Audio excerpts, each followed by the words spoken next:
Ibinigay niya ang lahat para sa kanyang ama, pero sa huli, tinalikuran at pinatay lang siya dahil tinawag siyang walang pakpak at mahina. Pero sa kanyang huling hininga, nalaman ni Esther ang isang masakit na katotohanan. Ninakaw ng sarili niyang ama ang kanyang karapatan mula nung siya ay isinilang.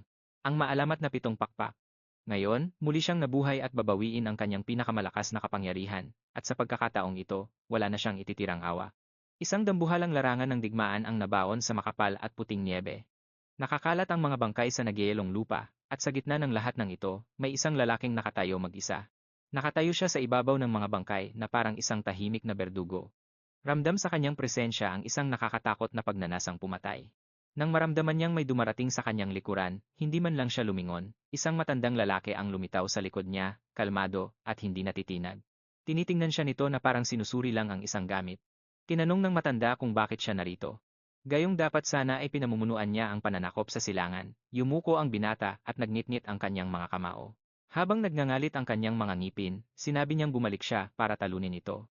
Isang tipid ng ngiti ang sumilay sa mga labi ng matanda dahil sa sagot na iyon. Gamit ang kanyang mapulang mga mata na puno ng kawalang bahala, dahan-dahan niyang inilabas ang kanyang madugong espada. Pinaratangan niya ang kanyang sariling anak ng isang mabigat na kasalanan. Pinagbintangan niya itong ginamit ang sariling hukbo bilang pain, at tinanong, talaga bang akala mo ay wala akong alam sa ginagawa mo? Inamin ito ng ama ng walang pag-aalinlangan, malinaw niyang sinabi na ang lahat ng iyon ay may layunin. Ang mga walang pakpak ay isinilang lang para isakripisyo. Pagkatapos ay binitiwan niya ang mga malulupit na salitang dumurog sa lahat ng pag-asa. Hindi ba tama ako, aking hangal na anak? Ang bawat salita ay mas matalas pa kaysa sa anumang patalim. Ang anak na isinilang sa angkan ng Elhahim, ang dakilang tahanan ng mga Diyos ng digmaan, ay naramdaman ang bigat ng mga salitang iyon sa kanyang dibdib. Si Roderick ang pinuno ng pamilyang Elhay at ang pinakamalakas na tao sa kaharian. Maraming taon na ang nakalilipas, iniligtas niya ang buhay nito mula sa isang malakas na bagyo ng niebe. Dahil sa utang na loob, nanumpa ng katapatan ng bata at sumunod sa bawat utos nito nang walang anumang pag-aalinlangan. Isinabak niya ang kanyang sarili sa sunod-sunod na labanan, sa paniniwalang kikilalanin din ang kanyang katapatan balang araw. Sa halip, ang kanyang kabataan ay napuno ng kahihiyan. Pinagtatawanan siya ng kanyang mga kapatid dahil sa mundo nila, ang mga pakpak ang simbolo ng lakas. Kung sino ang may mas maraming pakpak, siya ang mas malakas. Pero siya, wala kahit isang pakpak. Dahil tinatawag siyang wingless, minaltrato siya ng lahat. Pero sa halip na sumuko sa hiya, mas pinatibay niya ang kanyang sarili. Ibinuhos niya ang lahat para maging bihasa sa pag-iespada. Ang sarili niyang katawan ang naging tanging armas niya. Sa pamamagitan ng walang tigil na pagsasanay at matinding determinasyon, nakakuha siya ng lakas. Sa paglipas ng panahon, nagkaroon din siya ng mga tapat na kasama. Nagkaroon siya ng sariling pangalan at naniwalang napatunayan na niya ang kanyang halaga. Pero sa gitna ng digmaan, naramdaman niya ang isang panganib. Ang buong hukbong pinamumunuan niya ay natrap, isa itong planadong pananambang na maingat na isinagawa. Nang matanto niya ang katotohanan, ang kanyang gulat ay napalitan ng kawalan ng pag-asa, ang tiwalang ibinigay niya sa kanyang ama ay isa palang panlilinlang. Mula pa noong una, nilalaro lang pala siya. Sumigaw siya sa sakit at nagtanong, ito ba ang kapalit ng katapatan ko? Ang pagtaksilan niyo ako? Ang isinagot lang sa kanya ay isang malamig na katahimikan at isang mapanghamak na tingin. Kinutya siya ni Roderick at nagtanong, kapag ang isang kagamitan ay wala ng silbi, ano pang pakinabang nito? Pagkatapos ay inutusan niya itong maglaho na lang. Nagliyab ang kanyang galit dahil sa mga salitang iyon. Sa sobrang puot, itinaas ng anak ang kanyang espada at sumugod para atakihin ang sariling ama. Ang kanyang espada, na pinapatakbo ng galit at sakit, ay humampas ng mabilis. Sa isang saglit, tila nagtagumpay pa siya. Nadaplisan ng espada ang leeg ni Roderick at nagsimula itong dumugo. Iyon ang unang pagkakataon na nagbago ang reaksyon sa mukha ng matanda. Pero panandalian lang ang tagumpay na iyon, may lumabas na mga nagniningning na pulang mahiwagang kadena mula sa lupa at iginapos siya ng mahigpit. Sumali na rin ang kanyang sariling mga kapatid sa pag-atake. Kahit nakagapos, sinubukan pa rin niyang lumaban na parang baliw. Habang iwinawasiwas ang kanyang espada para tabasin ang mga kaaway, lalong humigpit ang mga kadena hanggang sa sumuka na siya ng dugo. Pero hindi pa rin siya sumuko. Tinukso siya ng isa niyang kapatid at nagtanong, hindi mo pa rin ba naiintindihan? Ang isang nilalang na walang pakpak ay mananatiling mahina habang buhay. Sabi naman ng isa pa ng may pangungutya, ang gumapang sa niebe ang tunay mong lugar. Habang nakadapa at hirap huminga, idiniin niya ang kanyang kamay sa lupa at nagtanong, kung itatapon niyo lang pala ako. Bakit niyo pa ako kinuha? Lumapit si Roderick at marahas na hinila ang kanyang buhok para pilitin siyang tumingin ng direkta sa mga mata nito. Sa isang nakapanginilabot na boses, ibinunyag nito ang katotohanan. Hindi kailanman kita kinailangan, lalo na bilang isang anak. Ang kailangan ko lang ay ang kapangyarihang nakatago sa loob ng katawan mo. Ang 7 pakpak. Nagulat siya sa pagbubunyag na ito. 7 pakpak. Mas lalong lumapad ang malupit na ngiti ni Roderick. Inamin niya na natapos na ng ina ng bata ang kanyang silbi. Isa lang siyang sisidlan para iluwal ang kapangyarihang inaasam ko. Ang pag-aming ito ang tuluyang nagpaguho sa kanyang mundo. Pagkalipas ng ilang sandali, maraming espada ang bumaon sa kanyang katawan, umalingaunggaw ang kanyang mga sigaw sa buong larangan ng digmaan, hanggang sa mawalan siya ng malay. Bumagsak ang kanyang katawan sa niebe. Sa kanyang huling malabong pag-iisip, naramdaman niyang nilamon na siya ng matinding kawalan ng pag-asa. Napapaligiran. Tinanong niya ang kanyang sarili kung ito na ba talaga ang katapusan, at kung may kabuluhan ba ang buong buhay niya. Bigla, isang banayad na. Init ang bumalot sa kanya, sa sobrang lito, akala niya ay kamatayan na ang dumating. Pero ang pakiramdam na ito ay hindi mula sa kabilang mundo. Niebe pala iyon. Naramdaman niya ang init sa kanyang paligid. May mga kamay na hindi niya kilala pero dahan-dahang kumakalong sa mahina niyang katawan. Biglang dumilat ang kanyang mga mata, hindi pala ito panaginip. Patuloy pa rin ang pagbagsak ng niebe mula sa langit, pero may nagbago. Nang mapagtanto niyang lumiit ang kanyang paningin, sinakmal siya ng kaba. Ang gaan-gaan ng pakiramdam ng kanyang katawan. Gulong-gulo niyang itinaas ang kanyang mga kamay. Maliliit at maseselan ang mga ito. Mga kamay ng isang sanggol. Nang mapagtanto ang katotohanan, sobrang nabigla siya. May kung sinong yumayanig sa kanya habang karga siya, tiningnan niya ang babaeng may hawak sa kanya. Wala na ang init ng katawan nito, mukhang wala na itong buhay. Parang ibinigay na nito ang lahat ng huling lakas niya para lang protektahan ang sanggol na nasa kanyang mga bisig. Bago pa man niya maintindihan ang nangyayari, isang misteryosong boses ang biglang umalingaunggaw sa kanyang isipan. Inutusan ng boses na iyon na hanapin siya. Napuno ng mga imahe ang kanyang isip, mga kabalyerong sumusuong sa gitna ng matinding bagyo ng niebe, ang kanilang mga kabayo ay mabilis na tumatakbo sa maputing lupain. Sumisigaw sila na hindi pa nakakalayo ang bata. Isa sa kanila ang nagsabing, sa utos ni Duque Roderick, kailangang makuha ang sanggol na ito sa anumang paraan. Kung gaano kabilis dumating ang pangitaing iyon, ay ganoon din ito, kabilis na wala. Nagulat siya at sinubukang intindihin ang kakaibang nangyari. Nakatatak pa rin sa isip niya ang pangalang iyon. Duque Roderick.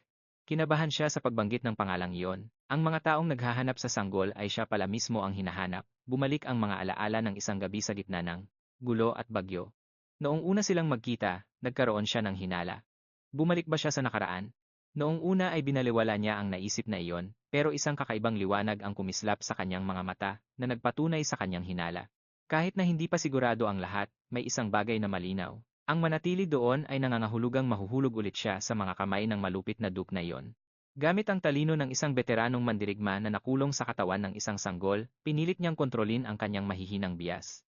Nagsimula siyang gumapang palayo sa mga bisig ng babaeng wala ng buhay. Mas tumindi ang kanyang determinasyon, bigla. Isang ginintuang enerhiya ang sumabog mula sa kanyang kalooban.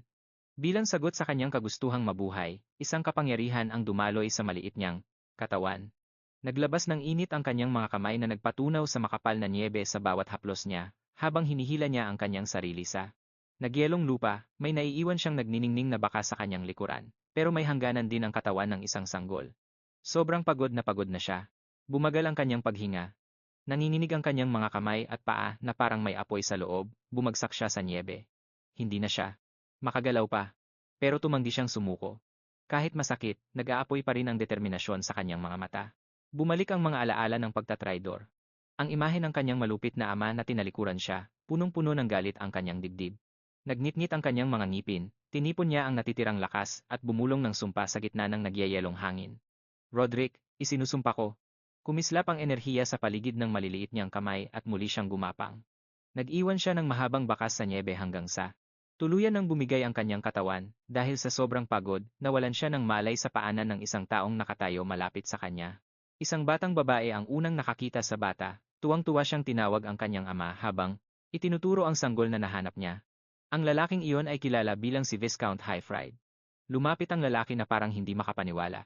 Maingat niyang binuhat ang sanggol mula sa niebe at tiningnan ang mahabang bakas na nagawa ng bata habang gumagapang. Bakas sa mukha nito ang pagkalito. Paano nakaligtas ang isang sanggol ng mag-isa sa ganoon katinding sitwasyon? Habang karga ang bata, naramdaman niya ang banayad na init nito at agad itong inalalayan. Sa ligtas na bisig ng lalaking iyon, nakatulog ang pagod na sanggol. Gulat na nakatitig si Highfried sa bata at muling tiningnan ang bakas sa niebe. Ang ebidensyang ito ay nagpapatunay ng isang bagay. Hindi ordinaryong bata ang isang ito. Tahimik siyang nag-isip tungkol sa pinagmulan at pagkakakilanlan ng bata. Nang magising siya, natagpuan niya ang sarili sa loob ng isang mainit na silid, malayo sa mapanganib na bagyo sa labas. Gulong-gulo pa rin siya kung saan siya dinala. Biglang may nagpakitang pangitain sa harap niya. Isang batang may pulang buhok ang nakatayo sa harap niya, inaabot ang kamay, na parang gusto siyang hilahin palayo. Agad ding nawala ang pangitain iyon. Isang mahinang kurot sa kanyang pisngi ang nagpabalik sa kanya sa realidad. Napapaligiran siya ng mga batang babaeng mausisa siyang tinitingnan, masayang ibinalita ng isa sa kanila na gising na ang bata. Pinagsabihan agad ng panganay na kapatid ang iba, at nagbabala na huwag sasaktan ang maseselan niyang pisngi. Ngayon, bilang isang sanggol na walang laban, wala siyang magagawa kundi tiisin ang kanilang atensyon. Pinaglalaruan siya ng mga batang babae at hindi siya makapalad. Ang panganay na kapatid na may kulay platinong buhok ang nagligtas sa kanya mula sa grupo at maingat siyang binuhat. Kahit mas ligtas siya sa mga bisig nito, may pagdududa pa rin sa kanyang mga mata. Dahil ayaw na niyang maging mahina, sinubukan niyang biglang tumayo at kumawala. Malakas ang kanyang loob, pero binigo siya ng sariling katawan. Ang liliit niyang paa ay napatid at bigla siyang natumba. Dahilan para humampas ang kanyang mukha sa sahig. Napasinghap ang lahat sa loob ng silid habang nakatingin sa kanya. Huminga siya ng malalim habang hinahabol ang hininga. Kumaripas ng takbo ang mga babae, papunta sa batang nahulog, at napuno ang buong silid ng mga boses na puno ng gulat. Sa tindi ng takot, sinubukan niyang gumapang palayo, wala siyang kaalam-alam kung bakit ba siya hinahabol nito. Natapos lang ang magulong habulan nang muli siyang lamunin ng pagod, agad siyang binuhat ni Viscount Highfried. Bago pa man niya lalong masaktan ang sarili, bumulong si Highfried habang gulat na nakatingin sa kakaibang sanggol na nasa kanyang mga bisig. Ang batang ito ay tila ba isang taong hulog ng langit imposible, misteryoso, at puno ng mga katanungang wala pang sagot. Nang mapagtanto niya kung sino ang nakahawak sa kanya, mabilis siyang tumingala, nanigas ang maliit niyang katawan dahil sa tindi ng gulat. Ang lalaking kumakarga sa kanya ay walang iba kundi si Viscount Highfried, ang nakatatandang kapatid ni Roderick.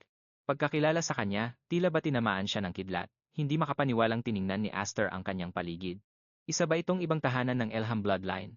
Sa mga alaala ng nakaraan niyang buhay, si Highfried ang Panginoon ng teritoryo ng Viscount. Siya ang pinuno ng isang maliit na branch family na tumayo sa tabi ni Roderick bilang isa sa mga tinatawag na Twin Wings. Sila ang mga pinagkakatiwalaang espada ng palasyo, mga makapangyarihang tao na sabay na nagtatanggol sa trono. Pero, puno ng trahedya ang mga alaalang iyon. Noong sumiklab ang digmaang sibil, nawasak ang tahanan ng Viscount at napatay din si Highfried kasabay nito. Ang makita siyang buhay ngayon ay isang katotohanang hindi maitatanggi, talagang bumalik nga siya sa nakaraan. Pero bumalot ang pait sa kanyang kalooban at sinubukan niyang kumawala sa hawak ng Viscount. Talagang itinapon siya ng tadhana sa sumumpang pamilyang iyon. Napakabigat ng kabalintunaan sa kanyang dibdib. Ang babaeng may hawak sa kanya ay ang Viscountess. Tiningnan niya ang kakaibang bata nang may banayad na pagtataka. Inakala niyang dahil sa biglaang paglabas ng kapangyarihan kaya ito napadpad sa yelo. Matapos masigurong hindi siya ordinaryo, tiningnan niya ito ng may pagmamahal at niyakap ng mahigpit. Napakainit ng kanyang yakap. Sa halip na panghuhusga, pag-aalala ang bakas sa kanyang boses. Sinabi niya sa takot na bata na ligtas na ang lahat ngayon. Wala na siyang dapat ikatakot pa. Sa dalawang buhay niya, ngayon lang nakaramdam si Astor ng isang bagay na bago sa kanya. Iyon ay ang init ng pagmamahal ng isang ina na nagpatahimik sa kanya ng husto. Habang nasa malapit, tahimik lang na nanonood si Viscount Highfried. Mariin niyang sinabi na may pambihirang kapangyarihan ang batang ito. Ang ebidensya ay nasa markang nakaukit sa kanyang katawan.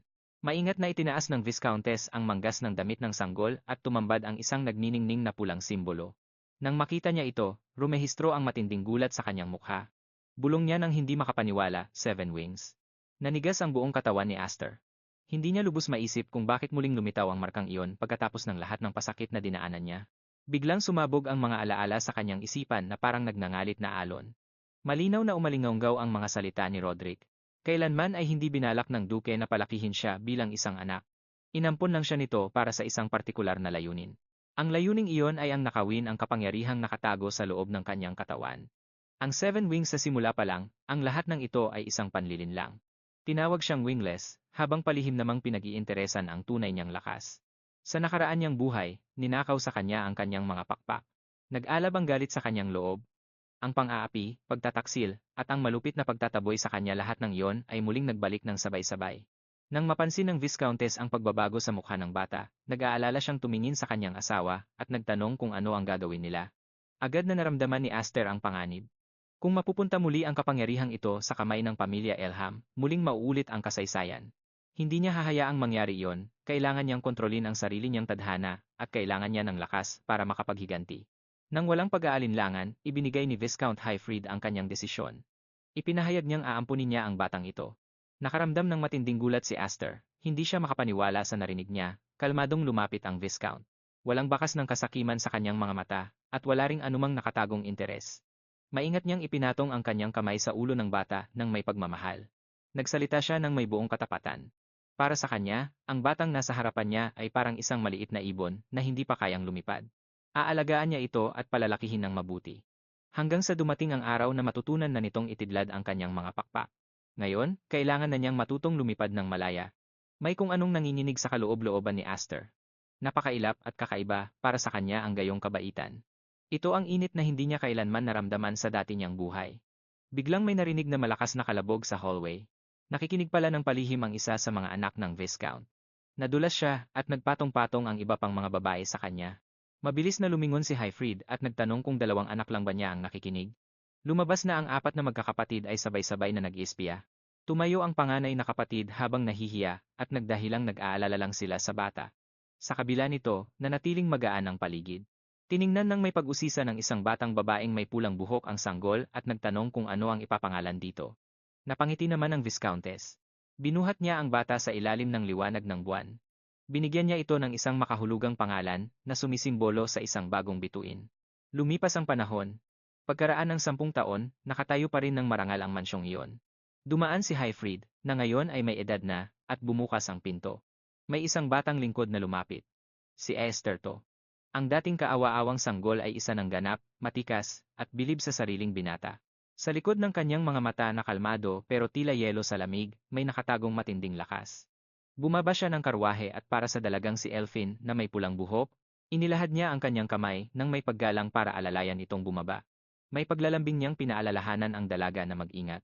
Masayang ngumiti ang dalaga at nagpasalamat sa kanya. Sa isang saglit, ang makulit na mukha nito ay nagpaalala sa kanya noong paslit pa ito.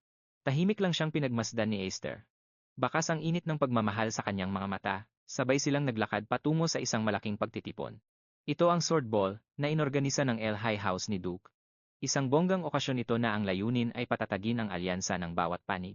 Sa totoo lang, isa itong battlefield na nagkukunwaring selebrasyon. Bawat pamilya ay ipinapakilala ang kanilang mga batang henyo sa espada. Dito sinusukat ang dangal, karangalan, at kapangyarihan sa harap ng lahat. Pagpasok nina Esther at Elfin sa bulwagan, lahat ng mata ay napako sa kanila. Agad kumalat ang mga bulungan, kasunod nito ang mga mapang-asar na komento. May mga nagtatanong kung bakit.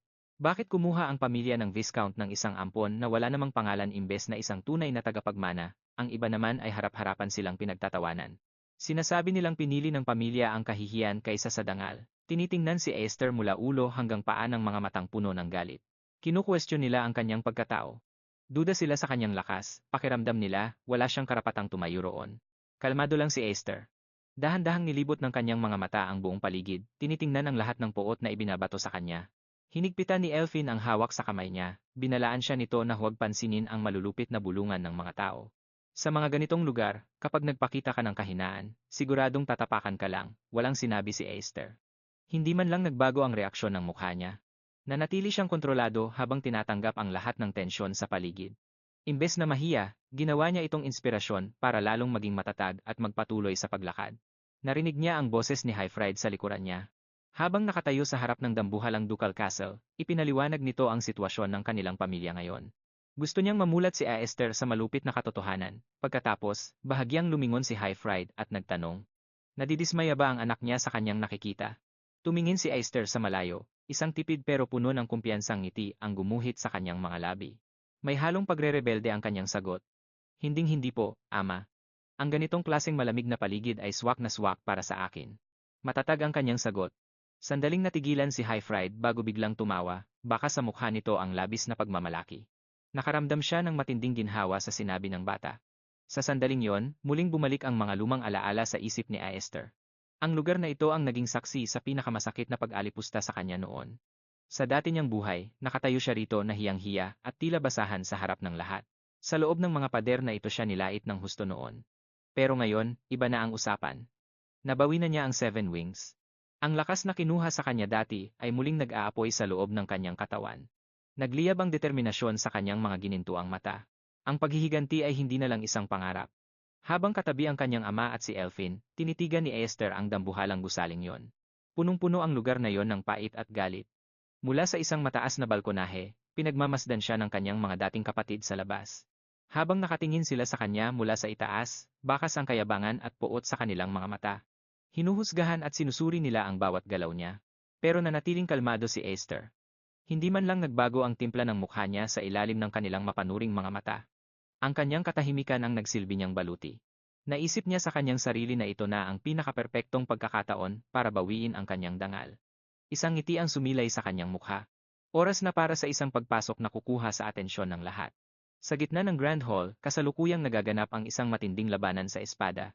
Pinapanood ng maigi ng mga dugong bughaw ang dalawang batang swordsmen na nagbabakbakan. Sa panahong ito, ang mga knight ay nakikilala base sa kanilang lakas at katanyagan. Ang kapangyarihan ay pinatutunayan sa bawat pagtama ng mga talim. Ang reputasyon naman ay nakabase sa impluwensya at antas ng pamilya. Mabilis na sumugod ang dalawang magkalaban sa isa't isa, marahas na nagumpugan ang kanilang mga sandata. May dumadaloy na enerhiya sa kanilang mga espada habang nagpapalitan ng mga nakamamatay na atake. Ginamitan ng isang manlalaban ng matinding puwersa ang kanyang tira. Nawasak niya ang sandata ng kanyang kalaban. Natigilan ang talunang binata. Bago pa man siya bumagsak sa sahig, bakas ang gulat at hindi makapaniwalang ekspresyon sa kanyang mukha. Nakatayo ng may porma ang nanalo. Kumikinang sa kanyang kamay ang marka ng two wings. May lumalabas na asul na liwanag mula rito. Isa itong matibay na patunay ng pinagmulan at lakas na hindi matatanggihan ng sinuman. Isa itong harap-harapan na pagpapakita ng pagiging superior. Mula sa balkonahe, tahimik na pinapanood ni Esther ang eksenang ito. Nanatiling matatag ang kanyang tingin, pamilyar na pamilyar sa kanya ang palabas na ito. Isa lang itong pananakot at pagpapakitang gilas para sa katanyagan na nakatago sa likod ng isang party. Walang nagbago. Sa loob ng bulwagang ito, muling bumalik ang mga alaala ng panglalait sa kanya noon, at ang mga alaalang yon ang lalong nagpatibay sa kanyang paninindigan. Nang mapansin niyang tulala si Esther, nag-aalalang tinawag siya ni Elfin. Tinanong niya kung kinakabahan ba ang binata. Sa sabagay, ito ang unang swordball niya. Lumingon si Esther sa kanya at ngumiti. Sumagot siyang hindi siya kinakabahan kahit kaunti. Sa halip, parang naaalala lang niya ang mga nakalipas na panahon. Dahil sa sagot na ito, lalong naguluhan si Elfin. Wala siyang kaalam-alam kung anong karanasan sa nakaraan ang pwedeng magpaganito sa kanya. Bigla namang nagsalita si Highfried na kailangan na nitong pumunta sa isang pagpupulong. At ipinagkatiwala niya ang responsibilidad kay Elfin kay Aster. Dahil nasaktan, agad na tumutol si Elfin at ipinaalala sa kanyang ama na mas matanda siya ng isang taon. Pabirong tinukso siya ni Aster at sinabing kumikilos pa rin siya na parang lampa. Pagkatapos ay ipinatong ni Highfried ang kanyang kamay sa balikat ni Aster. Pinayuhan niya itong gamitin ang pagkakataong ito para makipag-ugnayan sa ibang mga batang noble. Sinabi niya na napakahalaga ng mga koneksyon. Gayunpaman, nang seryosong babalaan niya si Aster, humina ang kanyang boses. Ang lihim ng Seven Wings ay hindi kailanman dapat mabunyag. Tahimik na naintindihan ni Aster ang babalang iyon.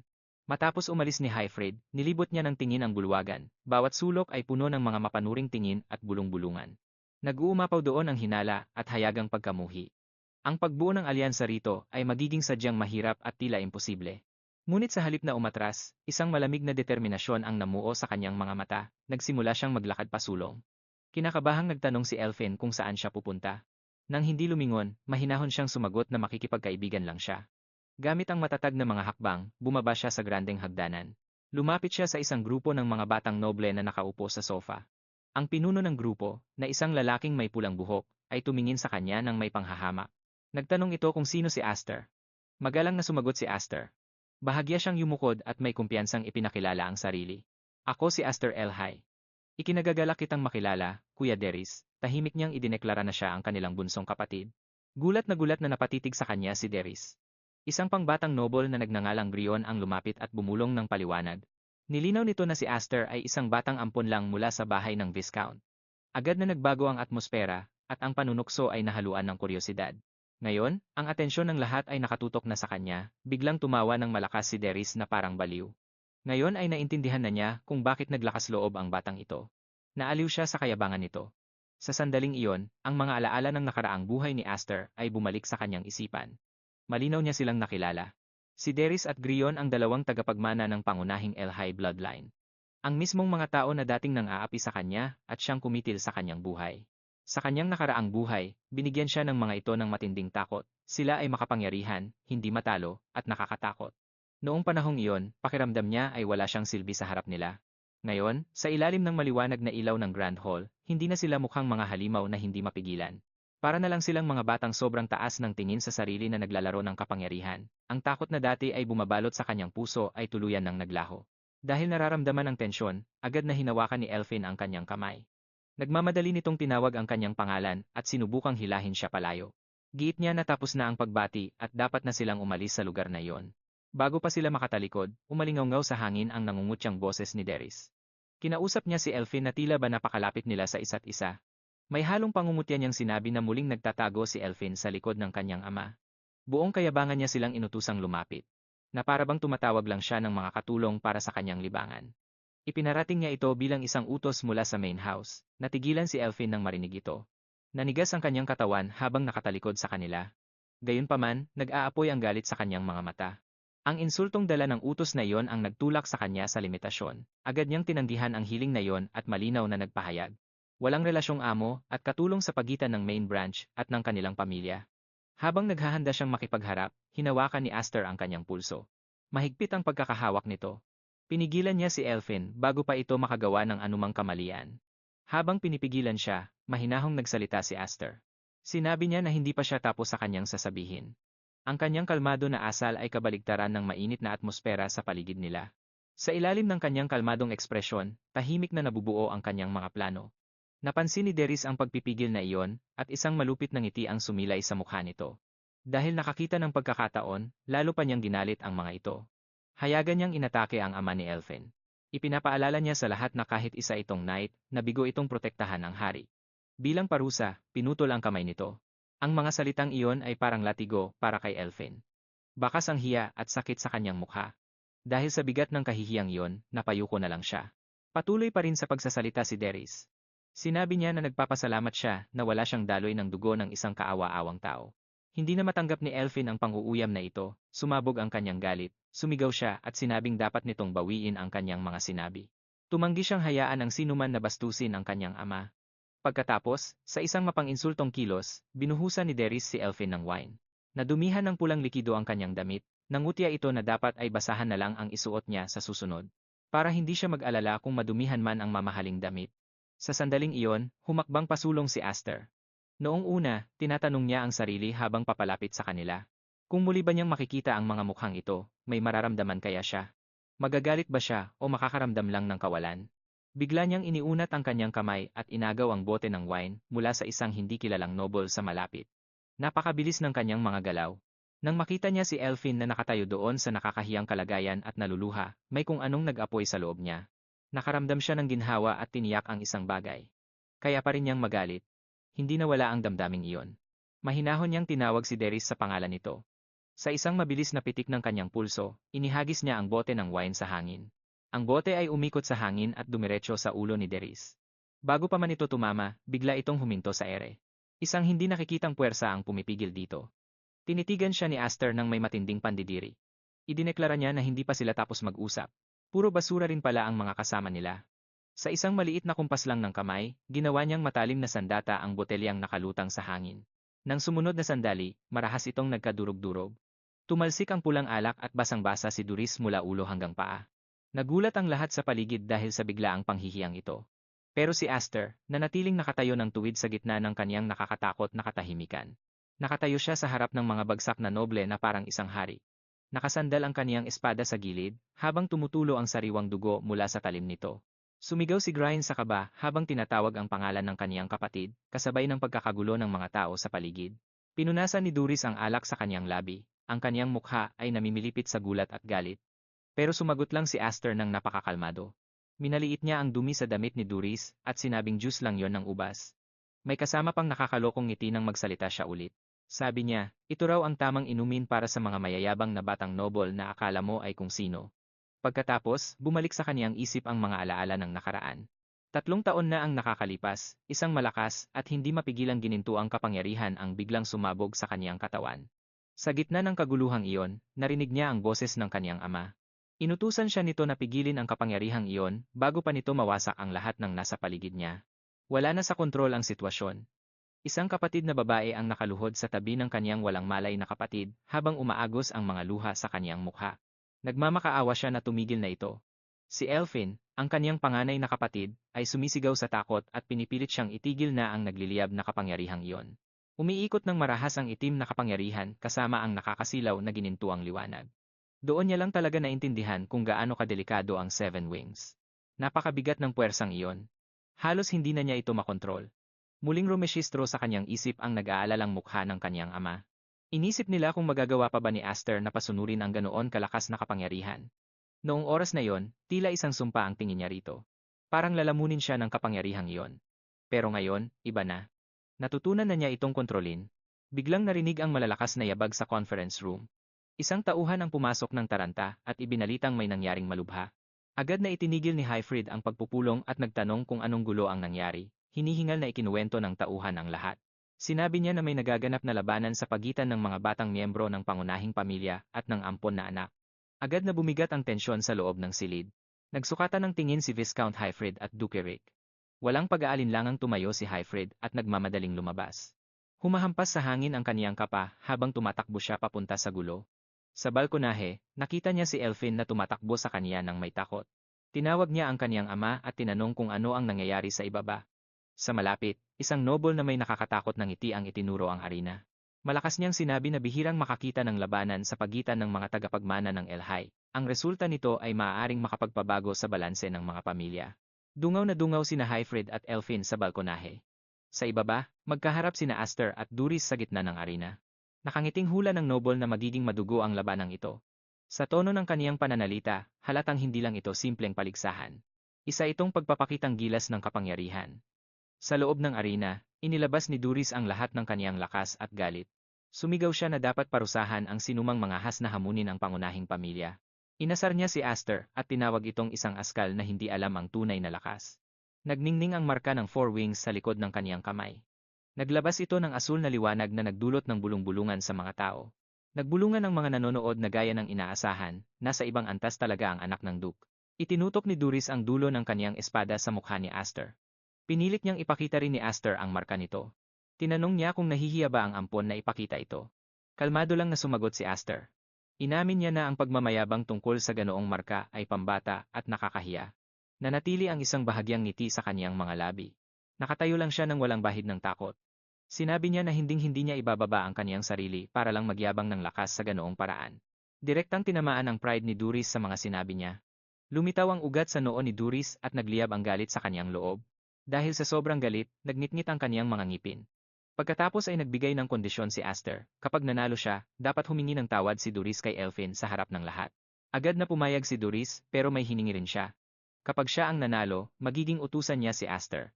Mayabang niyang idineklara na gagawin niyang sunod-sunuran si Aster, na parang isang alagang aso. Nang walang pag-aalinlangan, sumugod si Duris. Marahas na nagpang-abot ang kanilang mga espada, at may mga ginintuang kislap na sumabog sa buong arena. Nang magtama ang kanilang mga sandata, umalingaw-ngaw ang tunog ng banggaan sa buong hall. Ang labanan ay naging isang seryosong bakbakan na. Inayos ni Aster ang kaniyang tindig. Habang mahigpit na nakahawak sa kaniyang espada, nagsimulang umihip ang malakas na hangin sa paligid niya. Nag-umpisang umikot ang alikabok sa kaniyang paanan. Mas naging matalas ang tingin ng kaniyang ginintuang mga mata. Habang nananalaytay ang lakas sa kaniyang katawan, handa na siya sa susunod na pag-atake. Samantala, may kumpiyansang ngiti sa mukha ni Duris. Buong pagmamalaki niyang inilabas ang kaniyang kapangyarihan. Sabi niya, ito raw ang lakas ng isang taong may tunay na marka. Kasabay ng isang malakas na sigaw, sunod-sunod siyang umatake ng napakabilis. Bawat taga ay humihiwa sa hangin. Gumawa ito ng malalakas na bugso na parang mga invisible na talim. Sa sobrang lakas ng kaniyang atake, nayanig ang buong arena. Habang tumitindi ang labanan, sumigaw si Elfin sa sobrang kaba. Namutla ang kanyang mukha. Ang mga atake ni Daenerys ay tila napakabigat. Ang matabang nobel sa tabi niya, na may nakakalokong ngiti, ay tumawa lang at sinabing kahit kulang sa galing ang teknik ni Master Daenerys. Ang umaapaw niyang lakas ng magic ang bumabawi sa bawat pagkukulang nito.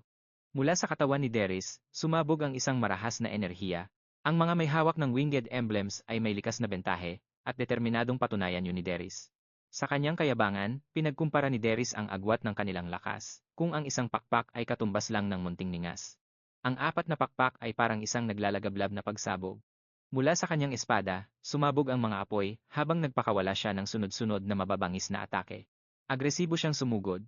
Unti-unti niyang itinutulak pa atras si Aster habang tawa ng tawa sa bawat hakbang. Tinanong niya kung nasaan na raw ang bilib sa sarili na ipinapakita ni Aster kanina, pero hindi nagpatinag si Aster kahit mukhang naiipit na siya. Hinarap niya ang bawat taga ng may kalmado at tamang presisyon. Itinaas niya ang kanyang espada para harangan at ilihis ang bagsik ng mga atake. Paulit-ulit na nagumpugan ang bakal sa bakal. Nagtilamsikan ang mga spark sa buong arena. Sa kabila ng pressure, nanatiling matatag ang kanyang katawan. Patuloy siyang inasar ni Darius. Tinatanong kung hanggang salita lang ba ang tapang niya nang humingi siya ng tawad. Sa galit, umungol si Darius at ibinuhos ang lahat ng lakas para tapusin ang laban sa isang bagsakan. Sa pwesto ng mga manonood, isang noble na may bigote ang nakangiting nagpahayag na tapos na ang laban at alam na kung sino ang panalo. Pero sa sandaling yon, biglang nag-iba ang lahat. Inilabas ni Aster ang kanyang aura. Ang kanyang espada ay binalot ng purong puting liwanag. Nagbanggaan ng matindi ang pulang magic at ang nakakasilaw na gintong liwanag. Nagumpugan ang dalawang lakas sa hangin. Isang malakas na shockwave ang yumanig sa buong arena. Umikot ng mabilis ang enerhiya sa paligid. Napapikit ang mga tao sa sobrang liwanag. Nabato si Darius sa gulat, hindi siya makapaniwala. Ang pinakamalakas niyang atake, naharangan lang. Kalmadong tiningnan siya ni Aster at sinabing, masyado kang madaldal. Sa isang swabing galaw, iniwas niya ang espada ni Darius. At sinundan ito ng isang mabilis na spinning kick. Sa lakas ng impact, tumalsik si Darius sa dulo ng arena. Swabing lumapag si Aster sa lupa. Ang gintong enerhiya ay parang mga hiblang bumalot sa katawan niya, patunay ito ng perpektong kontrol. 10 taon siyang nag-ensayo ng palihim sa loob ng pamamahay ng Viscount. Tahimik niyang hinasa ang kanyang magic habang naghihintay. Nagtitiis at naghahanda para sa sandaling ito, kung kailan mababayaran niya ang bawat pang-aalipusta sa kanya, ngayon na ang oras na yon. Sa isang biglaang paitaas na hataw, nagpakawala si Aster ng matinding puwersa.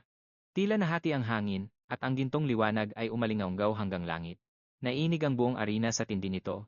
Direktang tinamaan si Darius. Marahas siyang tumalsik pabalik at wala siyang nagawa para pigilan ito. Bumagsak ang katawan niya sa lupa. Habang pilit na bumabangon, ang kanyang mga tuhod ay bumagsak sa sahig na lumikha ng nakakangilong tunog. Mula sa malayo, gulat na gulat si Grio. Nauutal siya, hindi maintindihan kung bakit ang isang katulad ni Darius na may 4 na pakpak ay madaling naitulak ng ganoon. Ang kulay berde at gintong enerhiya ay sumasayaw sa paligid ni Aster, nilalamon ang lahat ng madadaanan nito. Namula sa galit at takot ang mukha ni Darius. Sumigaw siya sa desperasyon na may 4 siyang pakpak kaya hindi siya dapat matalo. Pero nanatiling matigas si Aster. Malamig at kalkulado ang kanyang tingin, sa dulo ng kanyang espada, nag-ipon siya ng gintong enerhiya. Pagkatapos, sa isang mabilis na galaw, itinuon niya ang lahat ng lakas sa isang punto. Napasinghap ang lahat, nagbulungan ang mga tao sa loob ng hall. May mga nagtanong kung mananalo ba talaga si Aster. Habang ang iba ay naniniwalang talo na si Darius. Lalo pang tumindi ang pressure. Sa wakas, isang napakalakas na pagsabog ng gintong enerhiya ang lumabas sa kanyang espada. Tinapos ng shockwave ang laban. Biglang tumahimik ang lahat. Nagulat ang mga manonood. Mayroon pa pala sa pamilya Elhai na may ganitong klaseng lakas. Isang katotohanang hindi na nila pwedeng baliwalain. Pero hindi pa doon natatapos ang lahat. Ang mga itim na hibla ng enerhiya ay nagsimulang humalo sa gintong liwanag ni Aster. Marahas na kumalat ang kanyang aura. Mula sa balkonahe, napakunot noon ng malalim si Highfried at ang noble sa tabi niya. Nagbulungan sila na may mali, nakahandusay si Darius sa lupa, durog sa ilalim ng nakakangilabot na pressure. Bigla, isang masakit na alaala ang pumasok sa isip ni Aster. Nakita niya muli ang imahe ng kanyang kapatid na pinutol ang kanyang kamay habang tumatawa na parang baliw habang umaagos ang dugo. Ang alaalang yun ang nagliyab ng matinding galit. Sa loob ng arena, ang itim at gintong enerhiya ay sumabog ng napakalakas. Halos matakpan na ang mukha ni Aster ng enerhiyang yon. Nagmumura si Darius habang pilit na kumakawala sa bigat ng kapangyarihang dumadagan sa kanya. Sumigaw si Elfin sa desperasyon na huminto na siya, pero huli na ang lahat. Ang 7 pakpak ay tuluyan ng nakalaya. Isang nakakasilaw na pagsabog ang naganap sa gitna ng arena, isang malaking hukay ang nalikha doon. Napuno ng alikabok at mga labi ang hangin. Nang mawala ang usok, bumalik ang katahimikan. Ang matabang noble ay nakatayo ng naka-cross arms, seryoso ang mukha. Ang espada ni Aster ay bumaon sa lupa, ilang pulgada lang ang layo sa takot na mukha ni Darius. Huminto ang talim sa tamang oras. Tulalang nakaupo si Darius sa sahig. Talo at naninigas sa takot. Tiningnan siya ni Aster mula sa itaas at ibinalik ang mga panglalait nito kanina. Sinabi niya na sa susunod, magsuot na lang si Darius ng basahan para hindi siya mag-alala na madumihan ang damit niya. Nang walang sabi-sabi, tumalikod na siya. Isinuot niya ang kanyang espada sa kaluban. Bakas ang kumpiyansa sa kanyang likuran. Sa kanyang isipan, idineklara niya na hindi na siya ang dating mahina. Hindi na si Wingless ang talunang taong naaalala ng lahat. Mula sa balkonahe, pinanood siya ni Elfin nang may magkahalong emosyon. Nakahinga siya ng maluwag habang umaapaw naman ang paghanga sa kanyang puso. Isang tipid na ngiti ang sumilay sa mga labi ni Aster. Sapat na ang malaman na ligtas ang kaniyang kapatid para kumalma ang kaniyang loob. Biglang kumislap ang kaniyang mga gintong mata. Saglit na may pulang liwanag na dumaan sa mga ito, may naramdaman siyang bago. Isang hindi kilalang presensya ang bumaba mula sa itaas. Isang lalaking nababalot ng madilim na pulang enerhiya ang bumagsak ng malakas sa gitna ng bulwagan, hudyat ito ng isang mapanganib na pangyayari. Agad na naging matalas ang tingin ni Aster. Nakilala niya ang taong biglaang bumaba sa bulwagan ng ganoon katindi. Sa tuktok ng marangyang hagdanan ay nakatayo si Duke Rick. Ang taong sumisimbolo sa kapangyarihan ng pangunahing pamilya. Ang presensya pa lang niya ay parang isang hindi nakikitang bigat na dumadagan sa paligid. Isang pangalan ang lumabas sa bibig ni Aster Rick. May halong galit at determinasyon ang pagkakasabi niya rito. Gulat na gulat ang mga maharlika, halos hindi sila makapaniwala. Ang ampon ng pamilya ng Viscount ay kakatapos lang talunin sa harap ng lahat ang ikatlong tagapagmana ng pangunahing pamilya. Nagkaroon ng matinding gulat sa buong bulwagan, pero ang sitwasyon ay lumampas na sa isang simpleng duelo, tahasang na insulto ang pangunahing pamilya. Imposibleng manatili silang tahimik. Umalingaw-ngaw ang mabagal na yabag ng mga paa habang bumababa si Duke Rick sa hagdanan. Siya ang ikawalong pinuno ng pangunahing pamilya. Isang tao na ang autoridad ay nagdadala ng takot at pagsunod. Nakahiga naman si Derry sa sahig, talunan. Bakas sa kaniyang mga mata ang hiya at kawalan ng pag-asa. Nang makita niyang dumarating ang kaniyang ama, nagkaroon ng bahagyang pag-asa sa kaniyang mukha. Para bang dumating na ang kaniyang tagapagligtas. Habang kinakaladkad ang sugat ang katawan, gumapang siya papalapit sa kaniyang ama. Niyakap niya ang mga paa ng kaniyang ama at itinuro si Aster gamit ang nanginginig na mga daliri. Habang nagngangalit ang mga ngipin, sinisi niya si Aster. Sabi niya, umasta raw si Aster na parang isang asong gala na naglakas loob hamunin ang pangunahing pamilya. Nagmakaawa siya na parusahan ito. Sinabihan niya ang kaniyang ama na durugin si Aster para maibalik ang kanilang dangal, pero sa halip na awa, isang malupit na katahimikan ang sumagot sa kaniya. Biglang bumaba ang hataw ni Rick. Hindi kay Aster, kundi direkta sa sarili niyang anak, isang nakakabinging tunog ang umalingaw-ngaw. Napasigaw sa sakit si Derris nang madurog ang kaniyang mga buto sa ilalim ng matinding puwersa. Bumaon siya sa sahig dahil sa tira ni Rick. Napako sa takot ang mga batang maharlika na nanonood sa malapit. Nagkaroon ng kaguluhan sa bulwagan. Hindi nila maintindihan ang nangyayari. Paano nagawang saktan ng isang ama ang sarili niyang anak sa harap ng maraming tao? Namutla si Grion nang makita ang parusang iyon. Tiningnan ni Rick si Derris nang may malamig na pagkadiri. Tinanong niya kung paano ito naglakas loob pagkatapos nitong hiyain ang pangalan ng pamilya. Sa halip na pag-aalala, matinding pagkabigo ang mababakas sa kaniyang boses. Mula sa balkonahe, sumigaw si Hifride at ang ibang mga maharlika para patigilin siya. Pero binaliwala lang sila ni Rick. Ipinahayag niya na ang sinumang hindi kayang ipaghiganti ang isang insulto ay walang karapatang humawak ng espada. Itinaas niyang muli ang kaniyang kamay na tila naghahanda para sa huling hataw. Ang tensyon ay nagpatigil sa buong bulwagan. Nanginig si Derris sa ilalim ng mabigat na autoridad ng kaniyang ama. Napalitan ng takot ang kaniyang kayabangan, muling ibinaling ni Rick ang kaniyang atensyon. Ang kaniyang mga pulang mata ay nakatitig na kay Aster. Ang galit na nagmumula sa kaniya ay hindi na lang para sa kaniyang anak. Para na ito sa taong nakatayo sa gitna ng kaguluhang ito. Itinutok niya ang kaniyang espada kay Aster at tinanong ang layunin nito. Hindi umatras si Aster. Nanatili siyang nakatayo ng matuwid at mahinahong hinarap ang titig ng kaniyang tito. Sumagot siya. Sinabi ni Aster na hindi pa natutupad ng kaniyang pinsan ang tungkulin nitong humingi ng tawad sa kaniyang kapatid, na natiling matatag ang kaniyang boses. Tapos, sa kabila ng nakakagulat na katapangan, nagtanong siya kung hindi ba pwedeng maghintay ang parusa hanggang sa makahingi na ito ng tawad. Natawa ng mapang-uyam si Rick. Habang napapalibutan ng isang mapanganib na purpleng aura, tinanong niya kung dahil ba sa pag-ampon ni Hifride ay pakiramdam ni Aster ay bahagi na siya ng pamilyang Elhai. Tumanggi si Aster na magpakita ng kahinaan. Matatag siyang sumagot na siya ay anak ng Viscount na lumaki sa ilalim ng tamang paggabay. Binigyang diin niya na itinuro sa kaniya ni Hifride ang dangal at responsibilidad ng isang knight. Hindi dugo ang nagtatakda ng dangal, kundi ang pagsasanay. Nanahimik si Rick ng ilang sandali, nagdilim ang kaniyang mukha habang pinoproseso ang mapangahas na sagot na yon. Biglang sumiklab ang marahas na apoy sa paligid ng kaniyang katawan. Inakusahan niya si Aster sa pagdungis sa dangal ng 12,000 mga knights. Ang mga knights na nakatayo sa rurok ng kapangyarihan. Napuno ng kaniyang galit ang bulwagan. Mula sa balkonahe, tahimik itong pinanood ng isang maharlika. Nagkomento siya na dapat maunawaan ng lahat ang bigat ng ganitong uri ng insulto. Sa tabi niya, napangiti ang isang lalaking may asul na buhok. Sabi niya, ang labanang ito ay hindi pwedeng ituring na away bata lang. Muling umalingaw ang boses ni Rick. Ipinaalala niya na ang kaniyang ama ay nag-alay dati ng isang kamay bilang kabayaran sa pagtataksil. Ang parusa ang humubog sa kaniyang lahi.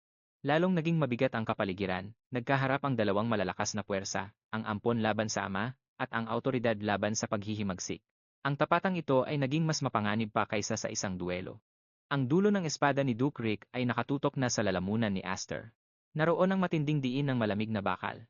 Gusto niyang malaman kung ano ang ibabayad ni Aster para sa krimeng ginawa nito. Hindi nagpanik si Aster.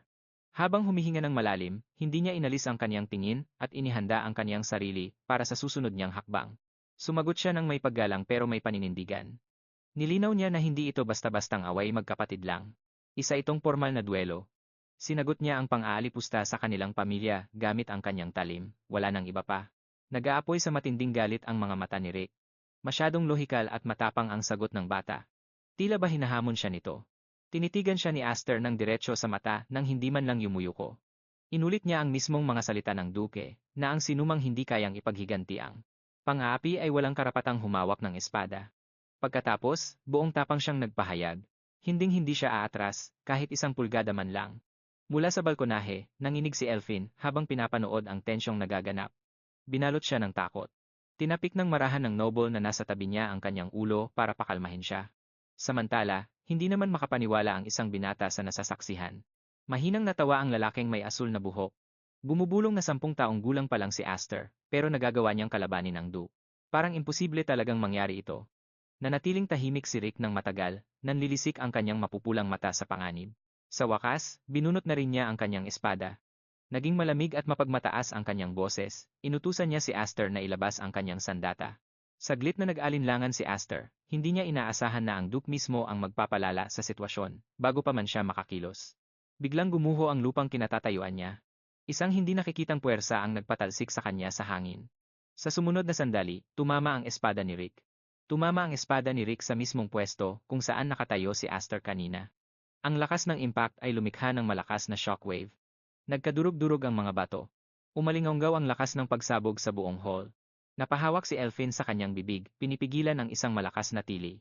Isang nakakatakot na puwersa ang ipinamalas. Malinaw na malinaw ang malaking agwat ng kanilang lakas. Biglang sumigaw sa galit si Highfried at tinawag ang pangalan ng kanyang kapatid.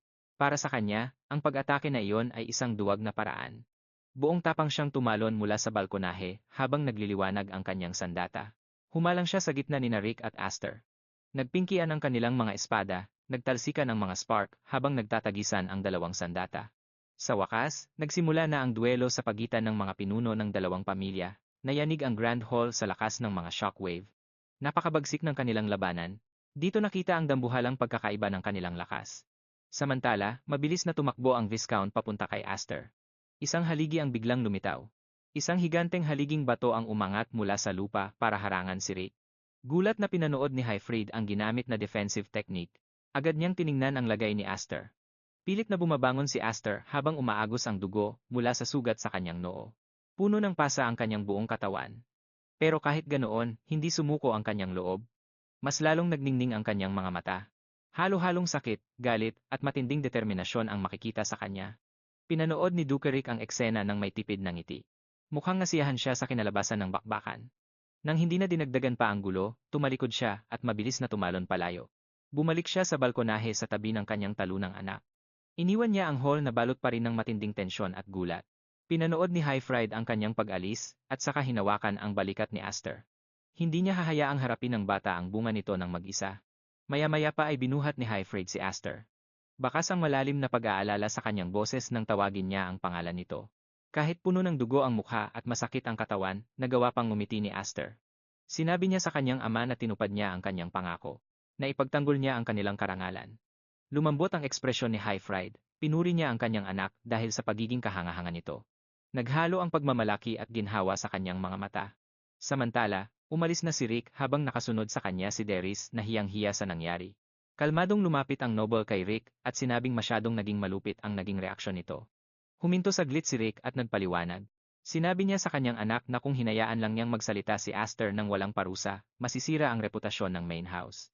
Iginiit niya na isa itong pinag-isipang desisyon, hindi ito dahil sa awa o kahinaan, kundi isang maingat na estratehiya. Sa kabilang dako ng hall, nagbubulungan ang mga nobel sa sobrang mangha. Nakita nila kung paano nangahas ang isang bata na hamunin si Duke Rick. Nakaligtas siya at ngayon ay mas lalo pang naging matatag. Inamin ng noble na may bigote na nakakabahala ang nangyayaring pagkakahati-hati sa loob. Ang naging pasabog na debut ni Aster ay hindi na magiging mas kahanga-hanga pa. Pinatunayan niya na isa siyang bagong puwersang dapat katakutan. Seryoso ang mukha ni Rick.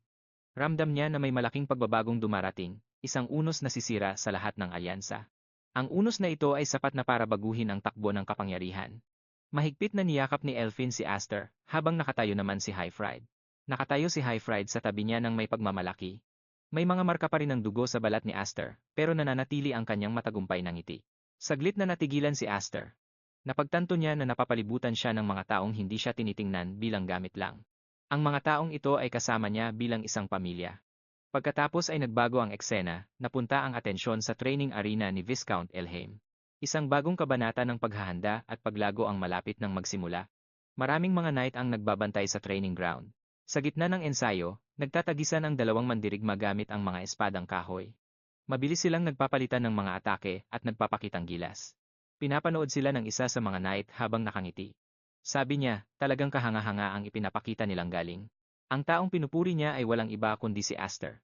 Sa paligid nila, maging ang ibang mga knight ay tulala sa sobrang galing niya. Nagbubulungan ang mga knight sa isa't isa. Hangang-hanga sila dahil ang galing niya sa espada sa murang edad at para sa kanila, nakakatakot ang bilis ng pag-unlad niya. Simula noong sword ball, lalo pang bumilis ang kaniyang pag-unlad. Naalala ng ilan kung paano niya tinalo ang ikatlong tagapagmana ng Main Elmheim House. Hanggang ngayon, ang alaala na iyon ay nagbibigay pa rin ng matinding kasiyahan sa mga knight ng Viscount. Sa loob ng maraming taon, palaging mayabang at mapangmaliit ang pakikitungo ng main branch sa kanilang pamilya. Kaya naman nang makita nilang may isang tumayo ng matatag laban sa kanila, pakiramdam nila ay naganap na ang matagal na nilang hinihintay na pagbabaliktad ng tadhana. Habang pinagpapatuloy ni Aster ang kanyang sparring session, sunod-sunod niyang itinutumba ang mga kalaban sa ilalim ng kanyang talim nang walang tigil. Pero habang gumagalaw ang kanyang katawan sa laban, malalim ang iniisip niya. Noong sword ball, pinatunayan niya ang kanyang lakas para patahimikin ang mga mapanghusga. Ang mga taong tinatawag ang kanyang pamilya na isang kahihiyan. Pero malinaw niyang naiintindihan na simula pa lang iyon at ang tunay na balakid ay nasa harap pa rin niya. Ang main branch, lalo na si Duke Rick, alam niyang ang kasalukuyang lakas niya ay hindi pa sapat para talunin ang taong iyon. Ang Wingcrest ay simbolo lang ng potensyal, hindi ito garantiya ng pagiging eksperto, walang saysay ang likas na lakas kung wala itong kontrol. Kahit ngayon, hindi pa rin niya mailabas ng buo ang totoong kapangyarihan ng Seven Wings. Kung hahayaan niyang sumabog ang lakas na iyon ng walang preno, nanganganib itong maging gulo, mawalan ng kontrol, at hindi na mapigilan. Ang takot na iyon ang pumipigil sa kaniya. Gusto niyang subukan ang kaniyang limitasyon nang hindi nanganganib na mawala ang sarili. Sa isang huling hataw, tinalo niya ang huling knight na nakatayo. Bumagsak ang kaniyang kalaban sa lupa, at ang mga kasama nito ay nakahiga na rin sa paligid. Nakatayo ng matikas si Aster sa gitna ng training field, matalas at seryoso ang kaniyang mga mata. Tiningnan niya ang buong paligid at kalmadong nagtanong, "Mayroon pa bang gustong humamon sa akin?" Pero bago pa may makakilos, isang pamilyar na boses ang sumingit sa usapan. Nagpakita si Elfin sa gilid ng field. Mapagmahal niya itong pinagalitan at sinabing masyado na naman nitong pinapagod ang sarili. Tinanong niya si Aster kung alam ba nito ang ibig sabihin ng pahinga. Pagkatapos ay sinabihan niya ito na ipinapatawag siya ng kanilang ama. Agad namang pumayag si Aster at sinabing pupunta na siya. Habang naglalakad silang magkasama, napansin niya ang suot nito at nagbigay ng simpleng komento. Noong una ay naguluhan si Elfin. Ipinaliwanag ni Aster na hindi ito sanay na makita siyang nakasuot ng ganoong damit dahil dati ay ayaw na ayaw niya iyon. Dahil hindi raw iyon cute. Sumagot si Elfin na mahalaga ang balanse. Noong makita niya si Aster na nagsasanay at nagiging malakas, may napagtanto siya. Naisip niya na hindi rin siya pwedeng magpaiwan. Nagulat si Aster sa mga sinabi niya at nanahimik sandali. Pagkatapos ay itinaas ni Elfin ang kaniyang training sword at itinuro ito kay Aster ng may kumpiyansang ngiti. Sinabi niya na pagbalik nito, ay magkasama silang magte-training ng matagal. Ngumiti si Aster at tinanggap ang hamon, habang magalang na nakiusap na huwag sana itong masyadong maging malupit sa kaniya. Pagkaraan ng ilang sandali, nakarating si Aster sa opisina ng kaniyang ama, inutusan siya ni Highfried na maupo, at sumunod naman si Aster. May seryosong mukha si Highfried habang nakaupo sa harap niya, at sinimulang pag-usapan ang nakaraang 10 taon. Mula noong tinanggap nila si Aster sa kanilang pamilya, inamin niya na naisip niyang maghintay pa sana bago gumawa ng malaking desisyon. Pero naniniwala siya na ito na ang tamang oras para humakbang pasulong. Inilapag niya sa mesa ang isang maliit na case na may lamang singsing. Ipinaliwanag ni Highfried na ang singsing na ito ay simbolo ng paghalili, isang patunay para sa susunod na pinuno ng pamilya ng Viscount. Pagkatapos ay malinaw niyang sinabi ang kanyang balak. Gusto niyang si Aster ang maging tagapagmana niya. Natigilan si Aster sa narinig. Nabakas ang gulat sa kanyang mukha. Hindi nag-atubili si Highfried at inulit ang kanyang pahayag na balak niyang ipasa kay Aster ang pamumuno ng pamilya. Nakikinig ng mabuti ang batang tagapagmana habang nagpapaliwanag pa ang kanyang ama. Ang Branch family ay nasa isang masiselang sitwasyon. Kahit hiwalay sila sa main branch, dala pa rin nila ang pangalang Elmahame. Sila ang namumuno sa teritoryong ito at nagtatanggol sa mga tao. Hawak nila ang responsibilidad para sa kaligtasan at katatagan ng lahat. Hindi pwedeng mabakante ang pwesto ng pinuno at kailangan dito ng isang taong may kakayahan. Pero ang unang inalala ni Aster ay ang kaniyang mga kapatid na babae. Itinanong niya kung papayag ba ang mga ito sa ganoong desisyon. Sinabi ni Highfried na ang kaniyang mga ate na kasalukuyang nag-aaral sa Night Academy ay uuwi na sa loob ng 3 araw. Plano niyang ianunsyo ang desisyon tungkol sa paghalili kapag nandoon na ang lahat. Habang nag-iisip si Aster, 2 makapangyarihang mukha ang pumasok sa isip niya, sina Marfa at Kudo. Inisip niya kung ano ang magiging reaksyon nila. Matatapang sila, malaya, at malamang na hindi matutuwa sa desisyong ito. Napangiti ng bahagya si Aster. Alam niyang hindi magiging madali ang makuha ang kanilang pagsang-ayon, lalo na si Kudo na siguradong magpapakita ng galit. Mahinahong ipinaliwanag ni Highfried na ayaw ng kaniyang anak kay Aster, lalo na't ipinanganak ito na may basbas ng 7 wings. Ang kalamangang iyon pa lang ay sapat na para magkaroon ng distansya sa pagitan nila. Naging seryoso ang mukha ni Aster. Matapos ang sandaling katahimikan, naging malinaw ang kaniyang paninindigan. Hindi niya pwedeng tanggapin ang pagiging tagapagmana. Bahagya siyang lumingon at inamin ang kaniyang sariling mga limitasyon. Hanggang ngayon ay nahihirapan pa rin siyang kontrolin ang sarili niyang magic. Tinawag niya ang kaniyang sarili na iresponsable. Isang tao na muntik nang mapahamak ang kaniyang sariling kapatid dahil sa hindi makontrol na bugso ng kapangyarihan. Sa loob ng silid, tapat niyang sinabi, "Wala akong tiwalang mapapaamo ang sarili kong mga kapatid na galit sa akin, lalo na ang pasanin ang responsibilidad ng buong pamilya. Para sa kaniya, ang pamumuno ay nangangailangan ng katatagan. Kaya naman, buong pagpapakumbaba niyang tinanggihan ang karangalang ito. Kaya naman narinig niya iyon, isang tipid na ngiti ang sumilay sa kanyang mga labi. Matapos ang ilang sandali ng katahimikan, nagsalita na rin siya sa wakas. Inamin niyang minsan ay napapaisip siya kung parang bata ba talaga kung mag-isip si Aster. Binaliwala ni Highfried ang pagtanggi nito at binuksan niya ang isang mahabang kahoy na kahon na dala niya. Noong una, binalak niyang ibigay ang singsing ng pagmamana bilang gantimpala sa pinakitang husay ni Aster sa Sword Hall. Pero baka ang regalong ito ay mas may malalim na kahulugan. Nang makita ni Aster kung ano ang nasa loob nito, lumaki ang kanyang mga mata dahil sa gulat. Nagtanong siya kung ano iyon. Ipinahayag ni Highfried na ang mahiwagang espada na ito ay ang Gram na kayang kumontrol at magpa-stable sa naglalakihang lakas ng 7 pakpak. Kilala rin ito bilang Devouring Magic Sword. Pagkatapos nito, narating nila ang isang liblib na lugar sa kailaliman ng gubat. Sinabi ni Highfried na angkop ang lugar na iyon. Nagtanong naman si Aster kung bakit kailangan pa nilang lumayo ng ganito para lang subukan ang isang sandata. Sumagot si Highfried na kailangang maging maingat. May kasamang mapang-uyam na ngiti, pinaalalahanan niya si Aster na sa tuwing nawawala sa kontrol ang kanyang kapangyarihan, may ugali itong sirain ang lahat ng nasa paligid niya. At totoo naman iyon. Pagkatapos ay formal na ipinakita ni Highfried ang espada. Ipinaliwanag niya na ang talim na ito ay isang maalamat na artifact na ibinibigay lamang sa panganay na tagapagmana ng pamilyang Elhai. Personal niya itong kinuha mula sa pangunahing mansyon at dinala para talaga kay Aster. Sa isang mabilis na galaw, hinugot niya ito mula sa kaluban. Tulala lang si Aster sa pagkalito. Mukhang kulang ang sandata. Walang makitang talim. Ngumiti si Highfried at ipinaliwanag. Nagagana lang ang espada kapag sinalinan ito ng mahika. Kapag dumaloy na ang mana sa loob nito, isang mapulang talim ng ether ang lilitaw mula sa hawakan. Para ipakita ang kanyang sinabi, nagpadaloy siya ng lakas sa sandata. Walang kaimik-imik na nanood lang si Aster. Ang talim ay nabubuo sa pamamagitan ng enerhiya at umaangkop sa humahawak nito. Hindi ito gawa sa bakal, kundi sa hinubog na kapangyarihan. Humampas ng isang beses si Highfried. Isang malakas na shockwave ang sumabog at nagpabagsak sa mga puno. Nagliparan ng hangin at mga labi sa isang marahas na ipo-ipo. Nagumawa ng isang malawak na daan sa gitna ng gubat, hindi maikakaila ang tindi ng pagkawasak na dulot nito. Gayunpaman, nagbabala siya na kung ang isang mahina At walang kontrol sa mahika ang susubok na gumamit nito, patuloy na hihigupin ng espada ang kanyang lakas hanggang sa maubos siya. Sa madaling salita, isa itong sandatang lumalamon, iniabot niya ang kumikinang na pulang hawakan kay Aster at tinanong kung gusto ba nitong subukan. Nang walang pag-aalinlangan, humakbang pasulong si Aster at hinawakan ito. Saglit na nagkadampi ang kanilang mga kamay. Tahimik na nagkakaunawaan ang mag-ama, sa sandaling sumara ang kanyang mga daliri sa hawakan, kusa namang tumugon ang kanyang mahika, naglalagablab na gintong enerhiya ang bumulwak mula sa kanyang katawan. Tumama ito sa pulang sentro ng espada. Marahas na umikot ang kapangyarihan palabas, para itong isang malakas na bagyong sumabog sa kanyang paligid. Naramdaman niyang direktang dumadaloy ang kanyang mahika sa sandata. Hindi ito pinupuwersa, kundi hinihila ng isang tila magnetikong puwersa. Sobrang tindi ng pakiramdam na ito para sa kanya. Dahil sa bigat ng palitan ng enerhiya, naging mabilis ang kanyang paghinga. Samantala, pabalik sa training ground. Isang matinding sinag ng pulang liwanag ang biglang pumaimbulog sa langit. Hinawi nito ang mga ulap na abot tanaw sa buong lugar. Napahinto sa paghinga ang mga kawal na nakakita nito mula sa malayo. Ang isa sa kanila ay napaisip ng malakas kung may bulalakaw bang bumagsak.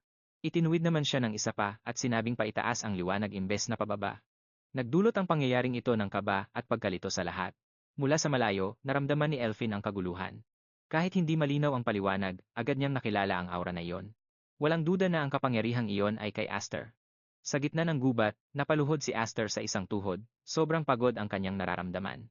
Pero sa kabila nito, bakas pa rin sa kanyang mukha ang isang hangang-hangang ngiti. Habang hinihingal, inamin niyang pambihira ang espadang iyon. Tiningnan siya ni Highfried ng may halong emosyon, puno ng pagmamalaki at pagiging seryoso.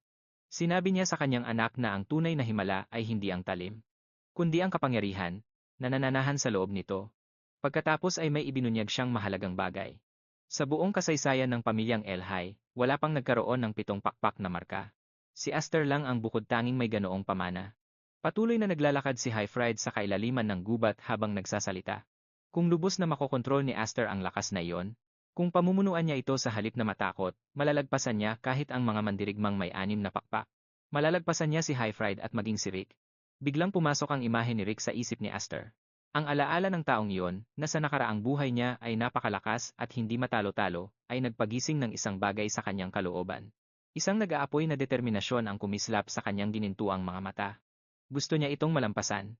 Hindi lang para mabuhay, kundi para talagang mahigitan ito. Pero pinutol ng boses ng kanyang ama ang mga kaisipang iyon. Nagsalita si Highfried sa isang seryosong tono at nagbabala sa kanya na ang ganitong antas ng lakas ay laging nagdadala ng gulo. Habang nakikita ang 7 pakpak at nagniningning na parang marka sa kanyang likuran, 2 klase ang magiging reaksyon ng mga tao. Ang ilan ay maiinggit sa kanya at ang iba naman ay kamumuhian siya. Inilarawan ito ni Highfried na parang mga invisible na kamay na susubukang hilahin siya sa kadiliman. May mga taong susubukang manipulahin siya para sa sarili nilang kapakanan. Ituturing naman siya ng iba na isang malaking banta at gagawa ng paraan para tapusin siya bago pa siya lalong lumakas. Iniunat ni Highfried ang kanyang kamay. Hindi bilang isang commander, kundi bilang isang amang nagbibigay ng gabay. Pinakiusapan niya si Aster, nasanayin at pagharian ang kanyang lakas ngayon pa lang. Dahil kapag dumating na ang takdang panahon, hindi matatawaran ang pagsisising mararamdaman niya kung siya ay matatalo. Hindi siya nanatiling walang paghahanda. May matinding paninindigan sa bawat salita niya, hinimok niya ang kanyang ampon na anak na lalo pang magpakatatag. Hindi ito ginawa ng pabasta-basta, kundi ng may kontrol at tamang pag-iisip. Tiningnan ni Aster ang kanyang ama, at napuno ng pasasalamat ang puso niya. Mahigpit niyang hinawakan ang kamay ni Highfried. Sa gitna ng katahimikan, nangako siya sa sarili na hinding-hindi na siya babalik sa miserable niyang buhay noon. Habang nakatingin ng diretso sa mga mata ng kanyang ama, buong puso siyang nagpasalamat. Nangako siya na pagpapakadalubhasaan niya ang 7 Wings. Kahit gaano pa kahirap o kasakit ang pagdadaanan niya. 3 araw ang lumipas, ang Viscount at ang kanyang asawa ay naghahanda na sa pag-uwi ng kanilang mga anak na babae sa Grand Hall. Bumukas ang malalaking pinto. 2 dalaga ang pumasok. Ang isa ay may maikling pulang buhok at bakas ang lakas ng kanyang dating. Ang isa naman ay may mahabang puting buhok at may banayad at kalmadong ngiti sa kanyang labi. Mayabang na ibinalita ng babaeng may pulang buhok ang kanyang pagbabalik. Nagpakilala siya bilang si Kudriwaka. Matapos mag-clearing ng lalamunan ng madrama, buong galak niyang inilahad ang kanyang mga braso. Inaya niya ang kanyang mga nakababatang kapatid para yakapin siya. Inaasahan niya ang isang mainit na pagsalubong. Pero sa halip, nilagpasan lang siya ng 2 bata at dumiretso sa pagtakbo. Sumubsob sila sa mga braso ng kapatid nilang may puting buhok na si Marfa. Naiwang mag-isa si Kudriwaka sa gitna ng hall. Natigilan siya sa pagkalito. Napakurap si Kudri dahil hindi siya makapaniwala. Napagtanto niyang walang yumakap sa kanya. Habang nakayakap kay Marfa, ipinaliwanag ng mga nakababatang kapatid na iniiwasan nila si Kudri. Dahil lagi nitong ginugulo ang kanilang buhok tuwing yayakap. Nag-cross arm si Kudri at agad na itinanggi ang paratang na iyon. Sabi niya, perpekto na ang kilos niya bilang isang knight at hindi na siya magiging ganoon kapabaya. Pero sandali lang tumagal ang seryoso niyang mukha. Nang makita niya si Elfin, biglang nagbago ang ekspresyon niya, bakas ang sobrang tuwa sa kanyang mukha. Sa tindi ng pananabik, dinaluhong niya si Elfin at niyakap ng pagkahigpit-higpit. Halos mabuhat na niya ito mula sa sahig. Tinanong niya ng malakas kung naging mabait ba si Elfin habang wala siya sa tabi nito. Nagpupumigla si Elfin sa inis. Tinatanong niya kung bakit kailangang ganito kalupit ang pagyakap sa kanya. Samantala, may napansing mahalagang bagay si Marfa. May kulang. Kalmado niyang itinanong kung nasaan si Aster. Ngumiti ng mahiwaga si Hifride at sinabing, ang batang iyon. Agad na nagbago ang mukha ni Kodri dahil sa malabong sagot na iyon. Nawala ang masayang aura niya at tumalim ang kanyang mga mata. Napalitan ng lamig at seryosong tingin ang makulit niyang ugali. Sa kailaliman ng kagubatan, isang mapanganib na pulang enerhiya ang sumabog mula sa espada ni Aster. Walang kontrol na pumailan lang sa langit ang kapangyarihan. Nahirapan si Aster sa tindi ng presyon. Higit na enerhiya ang hinihingi ng espada kaysa sa kaya niyang kontrolin ng ligtas. Habang nagngangalit ang kanyang mga ngipin, paulit-ulit siyang tumalon at iwinasiwas ang kanyang sandata para pilit na mapasuko ang nagwawalang lakas na iyon. Bawat hampas niya ay naglalabas ng shockwaves. Bawat galaw ay sinusubok ang kanyang limitasyon, hindi siya nakikipaglaban sa kaaway, kundi sa sarili niyang dambuhalang kapangyarihan. Nagwawala ang Devouring Sword sa tuwing sinusubukan niya itong kontrolin, kaya naman naging delikado ang balanse ng lahat. Sa huli, dinaig siya ng pagkapagod. Napaluhod si Aster sa wasak na lupa. Tumatagaktak ang pawis sa katawan niya habang hinihingal ng malalim. Sinisi niya ang sarili dahil hindi pa rin niya lubos na makontrol ang espada. Hindi niya alam na may isang bahagi na ng buhok niya ang tuluyang naging puti. Isang malinaw na senyales ito ng matinding hirap na tiniis ng kanyang katawan, kaya niyang maglabas ng talim gamit ang mahika. Pero ang pagpigil at pagpapakalma sa totoong lakas ng sandata ang nagpabagsak sa kanya. Sa paligid niya, makikita ang mga bakas ng pagkawasak sa gubat. May mga butas na sa lupa at nagkalat ang mga tumbang puno, patunay kung gaano kalakas ang ganting atake ng enerhiya ng espada sa kanyang pagtatangka na kontrolin ito. Habang tinitingnan niya ang pinsala, napaisip siya kung paano nagagawang hawakan ng kanyang ama ang parehong sandata ng ganoon kadali. Biglang may pamilyar na boses ang gumambala sa kanya. Nagsalita si Kudri mula sa likuran ng may halong panunukso at kumpiyansa. Sinabi niyang kitang-kita niyang muli na naman niyang sinasagad ang kanyang sarili. Nagulat si Aster at lumingon, nakita niya itong nakatayo roon. Binati niya ito at tinanong kung kailan pa siya nakabalik. Sumagit siya ng may mapang-asar na ngiti. Pinagalitan niya si Aster dahil hindi man lang ito sumalubong sa pag-uwi ng kanyang ate. Tinaasan niya ito ng kilay at tinanong kung sa tingin ba nito ay masyado itong importante para hindi man lang mag-alala sa pagbabalik ng pamilya. Binanggit niya ang tungkol sa sword ball at ang mga usap-usapan sa Knight Academy, siguradong magiging proud si tatay, dagdag pa niya ng kaswal. Hindi pinansin ni Aster ang papuri, iginiit niya na si Kudri ang mas kahanga-hanga. Kahit bilang apprentice knight pa lang, marami na itong natapos na mahihirap na misyon at nakilala ang pangalan. Sinabi pa ni Aster na nakakuha rin ito ng Medal of Honor ng taong iyon, isang bagay na bihirang makuha at napaka-importante. Walang pakialam na sumagot si Kudri na kung hindi man lang niya makukuha iyon, wala siyang karapatang magmana sa posisyon ng kanyang ama. Pagkatapos ay nagbago ang kanyang ekspresyon. Tinitigan niya si Aster sa mga mata at direktang tinanong kung tinanggihan ba nito ang alok na maging tagapagmana dahil sa kanya. Napabuntong hininga si Aster. Bumulong siya na nasabi na pala ito sa kanya ng kanilang ama, matapat niyang ipinaliwanag na pakiramdam niya ay hindi pa siya karapat-dapat sa ganoong kalaking responsibilidad. Napayuko si Kudri ng sandali, pinag-iisipan ang mga sinabi ni Aster. Nang walang anumang komento, tumalikod siya at nagsimulang maglakad palayo, bakas ang inis sa kanyang boses. Nagreklamo siya na parehong malupit ang kanilang ama at si Aster. Alam daw nila na, nakamit din niya ang isang bagay na pambihira at napakahalaga. Walang pakialam na sumagot si Kudri na kung hindi man lang niya makakamit yon, ay ibig sabihin nito na wala siyang karapatang magmana sa pwesto ng kanyang ama. Biglang nagbago ang kanyang ekspresyon. Tinitigan niya si Aster. Sa mga mata at direktang tinanong kung tinanggihan ba nito ang alok na maging tagapagmana dahil sa kanya, napabuntong hininga si Aster. Pabulong niyang. Sinabi na nasabi na ito ng kanilang ama sa kanya. Matapat niyang ipinaliwanag na hindi pa niya pakiramdam na karapat-dapat siyang pasanin ang ganoong responsibilidad. Napayuko si Kudri ng ilang sandali habang pinag-iisipan ang kanyang mga sinabi. Nang walang anumang komento, tumalikod siya. At nagsimulang lumayo. Mababakas ang inis sa kanyang boses. Nagreklamo siya na parehong malupit ang kanilang ama at si Aster. Alam daw ng mga ito. Pangarap niyang mamana ang bahay na iyon, pero ibinigay pa rin nila ito sa kanya. Unti-unting nawala ang anino niya sa pagitan ng mga puno. Tulala si Aster sa pagkalito, hindi niya maintindihan kung bakit biglang nagbago ang timpla nito. Walang kaabog-abog na humarap ang babae sa kanya sa gitna ng daan. Isang malakas na asul na atake ang lumabas sa espada niya at humati sa hangin. Sa isang iglap, nahati ng malinis ang isang dambuhalang puno. Parang papel lang ito sa talim ng atake. Bagsak ang dambuhalang katawan ng puno, kaya napilitang tumalon pa atras si Aster para hindi mapitpit. Suwabe siyang lumapag at seryosong tinanong kung ano ba ang balak nito. Napapalibutan ng matinding aura, nakakalokong ngumiti si Kudo na tila ng hahamon. Sinabi niya na sa wakas, masusubukan na rin niya ng maayos ang kakayahan ng kanyang nakababatang kapatid. Nakapatong lang ang espada sa balikat niya, pero bakas ang seryosong aura sa bawat galaw niya. Kinabahan ng husto si Aster. Nakiusap siyang tumigil na ito. Ipinaliwanag ni Aster na hindi pa tapos at hindi pa matatag ang kanyang espada. Pero malamig siyang sinagot nito, yan din ba ang idadahilan niya sa kalaban sa gitna ng gyera? Paulit-ulit na umalingaw-ngaw sa isip niya ang salitang kalaban. Doon lang siya natauhan sa realidad, handa na sa bakbakan si Kudo. Ipinaalala niya kay Aster ang Night Creed na dapat ay laging handa sa laban. Nagbabala siya. Kapag nag-alinlangan o umatras ito, dudurugin niya siya. Agad dumating ang unang atake. Sobrang bilis at lakas nito, muntik na hindi makailag si Aster. Doon niya napagtanto na hindi ito biro. May tunay na determinasyong pumatay sa bawat galaw ni Kudo. Habang patuloy siyang tumatalon pa atras para umiwas sa matinding pressure, may naintindihan siyang isang nakapangingilabot na bagay. Hindi pa matatag ang mahika niya, at ngayon kailangan niyang gamitin ang buong lakas niya para dumepensa habang pilit itong kinokontrol. Nang makita niya ang determinasyong pumatay sa mga mata nito, nawala ang lahat ng duda, wala na siyang pagpipilian. Sa gitna ng takot, pinakawalan niya ang pulang kapangyarihan ng kanyang espada. Sumabog ang pulang enerhiya ng magbangga ang kanyang espada sa asul na aura nito. Ang tindi ng banggaan ay nagdulot ng malakas na yanig sa buong kagubatan. Nagliwanag ng husto sa pagitan nila. Mula sa malayo, tila may namumuong bagyo ng enerhiya sa gitna ng mga puno. Napatisk si Kudo sa gitna ng laban, walang mintis at napakalinis ng bawat hataw ng kanyang espada sa hangin. Kahit matindi ang labanan, inamin niyang bumilib siya sa galing nito sa espada. Hindi niya akalaing makakasabay ito sa bilis niya matapos ang pagsasanay sa Knight Academy.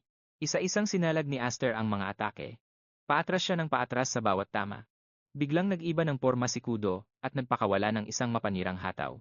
Tumalsik si Aster sa gitna ng parang dahil sa lakas niyon. Malamig na sinabi ni Kudo na mahina pa ang kontrol nito sa mana at kulang na kulang pa ito para sa kanya. Dumulas si Aster sa lupa.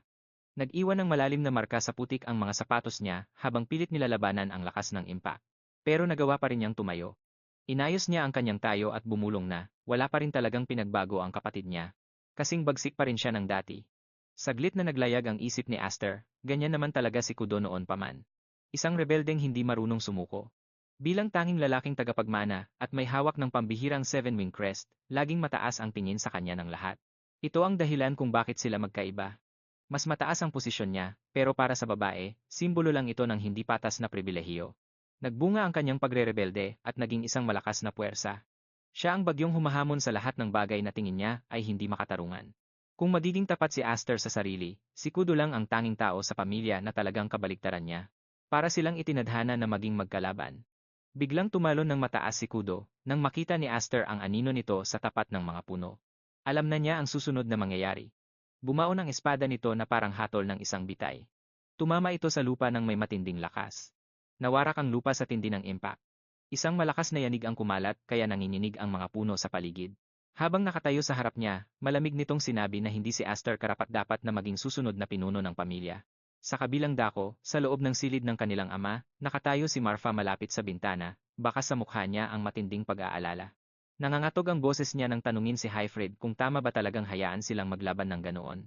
Natatakot siya na baka lumampas sa limitasyon ang magkapatid dahil seryoso silang nagpapatayan. Kalmado namang sumagot si Hyfred.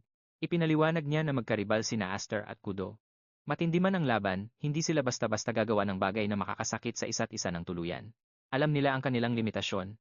Pero hindi pa rin mapakali si Marfa at muling nagtanong. Tinanong niya kung bakit sila biglang pinabalik mula sa Knight Academy. Parang pinagplanuhan ang tiyempo ng lahat. Mukhang hindi lang ito tungkol sa simpleng pagpili ng tagapagmana. Nagbukas ng drawer si Hyfred at naglabas ng isang selyadong sobre. May tatak ng Elhai main family ang dokumento. Sa sandaling makita iyon ni Marfa, napatigil siya sa paghinga. Pinakalma siya ni Hyfred. Sinabi niyang gusto ng mga matatanda sa main branch na personal na makita ang kanilang apo.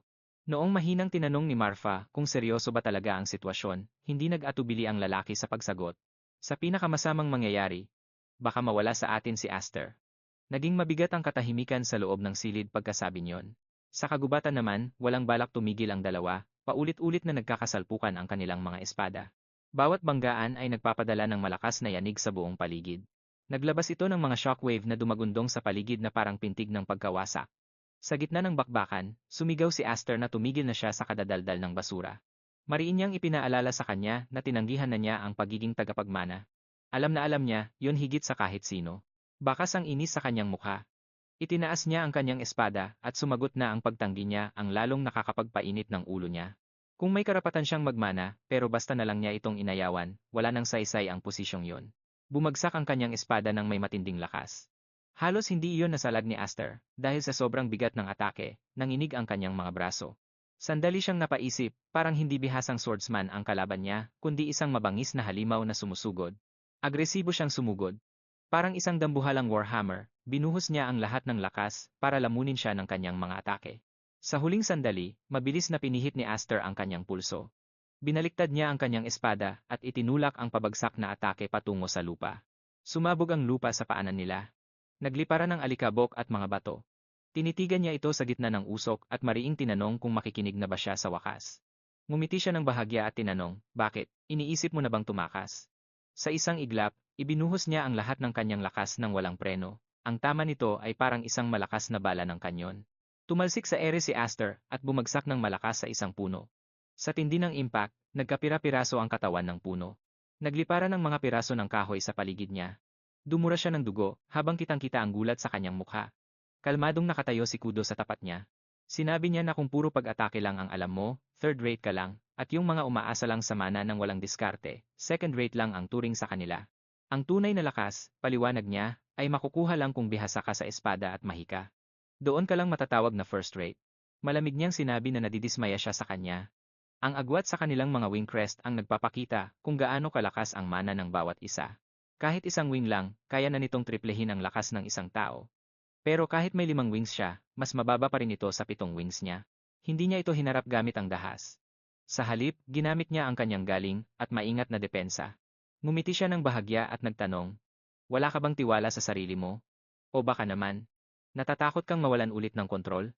Eksaktong 3 taon na ang nakakalipas, ang mga salita niya ay mas malalim pang sumugat kaysa sa anumang espada. Naniga sa kinatatayuan si Aster. Biglang bumakal ang alaala na yon ng walang babala. Takot nga ba ang pumipigil sa kanya? Sinarado ba niya ang sariling lakas para hindi na maulit ang pagkawasak na yon? Sa unang pagkakataon, nilamon siya ng matinding pag-aalinlangan. Napatingin siya sa hawak niyang espada. Bumulong siya sa sarili, iniisip kung ang pagpigil ba sa sarili ang dahilan ng lahat. Ito ba ang dahilan kung bakit laging parang hindi matatag ang pakiramdam ng espada sa kamay niya? Mas lalong sumeryoso ang mukha ni Kudo. Diretsahan niyang sinabi na nasa kanya na ang lahat ng pinapangarap nito lakas, talento, at ang 7 wing emblem. Kung sasayangin mo lang ang mga biyayang yan dahil sa takot at pag-aalinlangan, ibigay mo na lang yan sa taong mas karapat-dapat. Nag-uumapaw ang pagnanais niyang pumatay. Muli siyang sumugod at sa pagkakataong ito, wala na siyang balak magtira pa ng lakas. Pero ngayon, hindi na umatras si Aster. Humakbang siya pasulong at sinalubong ang buong lakas na atake nito. Nagpingkian ang kanilang mga espada sa isang marahas na bakbakan. Ang banggaang yun ay nagdulot ng isang malakas na dagundong na nagpayanig sa buong kagubatan. Nanlaki ang mga mata ni Kudo sa gulat.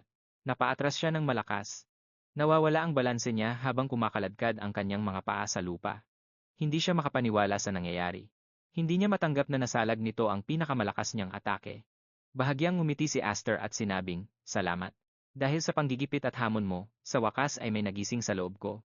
Pagkatapos, bigla siyang sumugod ng napakabilis. Napasingkit ang mga mata ni Kudo. Naguguluhan siya.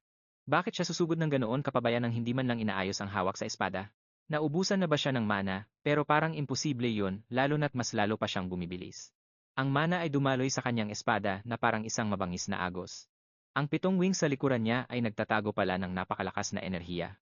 Alam na alam niya na hindi pa niya kayang kontrolin ang lakas na ito ng maayos.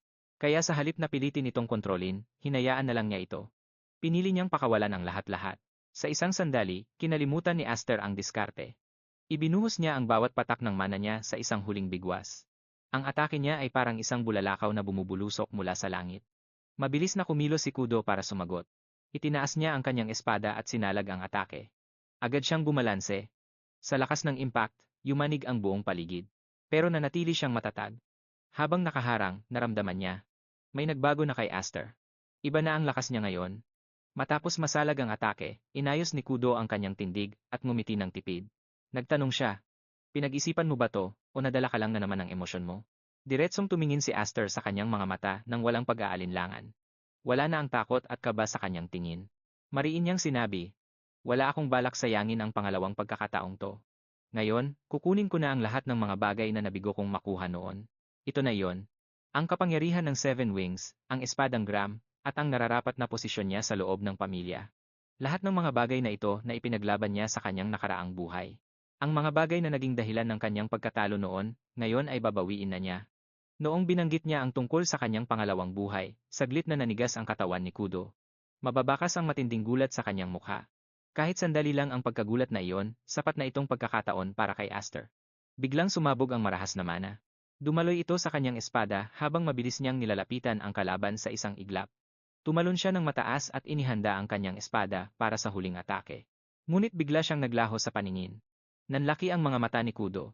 Nawala siya sa gitna ng mabilis na pagkilos na iyon at hindi na siya makita ni Kudo. Pero hindi siya tuluyang naglaho. Sa halip na manatili sa ere, mabilis siyang bumaba, lalo pa niyang pinatindi at piniga ang kanyang mana. Pinilit niya itong maging isang napakatalim at siksik na daloy ng enerhiya. Tumindi ang presyon sa buong paligid habang ibinubuhos niya ang lahat ng lakas sa kanyang sandata. Mariin niyang idineklara na sa pagkakataong ito, wala nang pagpipigil. Agad na naramdaman ni Kudo na nagbago ang atmosfera. Bumigat ang hangin sa paligid. Napagtanto niya na ang kanilang duelo ay narito na sa huling yugto. Ibinagsak ni Aster ang kanyang espada ng buong lakas. Umalingaw ang mana habang tinitistis nito ang hangin sa isang mapanirang indayog. Ang bawat atake ay may layuning ubusin ang lahat ng haharang sa kanyang landas. Pagkatapos noon, dahan-dahang idinilat ni Kudo ang kanyang mga mata. Sa halip na ang madilim na gubat, ang pamilyar na kisame ng kanyang silid ang tumambad sa kanya. Saglit na nakaramdam ng kalituhan ang kanyang isipan. Sumisilip ang liwanag ng araw sa pagitan ng mga kurtina. Malapit sa bintana, tahimik siyang pinagmamasdan ni Marfa. Lumingon si Marfa at mahinahong sinabi na ang tagal bago nagising ni Kudo. Agad na napabangon si Kudo, bakas ang pagmamadali sa kanyang boses. Gusto niyang malaman kung ano ang nangyari pagkatapos ng kanilang laban. Ano ang naging resulta? Ngumiti ng banayad si Marfa bilang sagot. Ipinaliwanag niya na si Aster mismo ang bumuhat at nag-uwi sa kanya. Sinabi raw ni Aster sa lahat na nakatulog si Kudo sa gitna ng laban. Ayon sa paliwanag nito, ang pagod daw mula sa training sa Night Academy bago umuwi ay tuluyan ng bumigay. Dahil daw sa sobrang hapo kaya siya nawalan ng malay. Napayuko si Kudo. Tahimik niyang tiningnan ang kanyang sariling espada. Alam niyang kasinungalingan ang kwentong iyon. Malinaw pa sa kanyang alaala ang mga huling sandali. Ang espada ni Aster ay huminto ng ilang pulgada na lang mula sa kanyang katawan. Naramdaman niya ang nakakadurog na presyon ng mana na sapat na para hatiin siya sa dalawa. Pero bago pa man tumama ang epekto, pinalis ni Aster ang enerhiya ng espada. Ang tanging tumama sa kanya ay ang natitirang shockwave na sapat lang para mawalan siya ng malay. Sa sandaling iyon, isang bagay ang naintindihan niya ng walang pag-aalinlangan. Gaano man katindi ang kanilang laban, hinding-hindi magagawang patayin ni Aster ang sarili niyang kapatid ng sinasadya. Ngunit sa isang sandali, naniwala talaga siya na kaya itong gawin ni Aster. Isang tipid na ngiti ang sumilay sa kanyang mga labi. Mas bata ito sa kanya, pero ang paglaki nito ay lampas sa inaasahan. Naging isang nakakainis, pero napakahusay na kalaban si Aster. Bigla siyang tumayo ng may determinasyon, habang mahigpit na hinahawakan ang kanyang espada.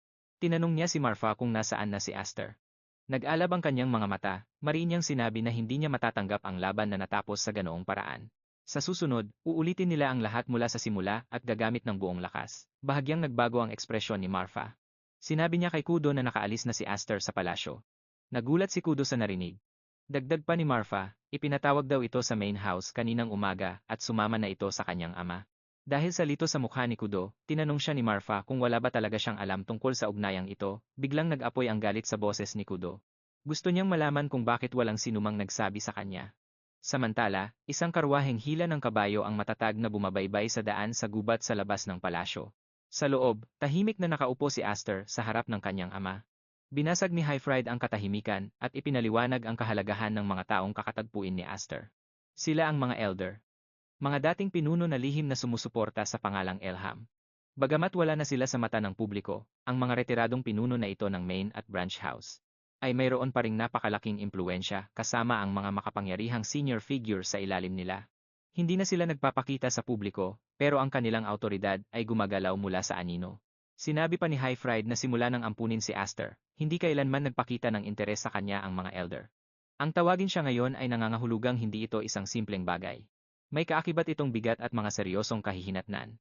Kalmadong nakinig si Aster at sumagot na malamang ay may kinalaman ang sitwasyon sa 100 Dance Assembly.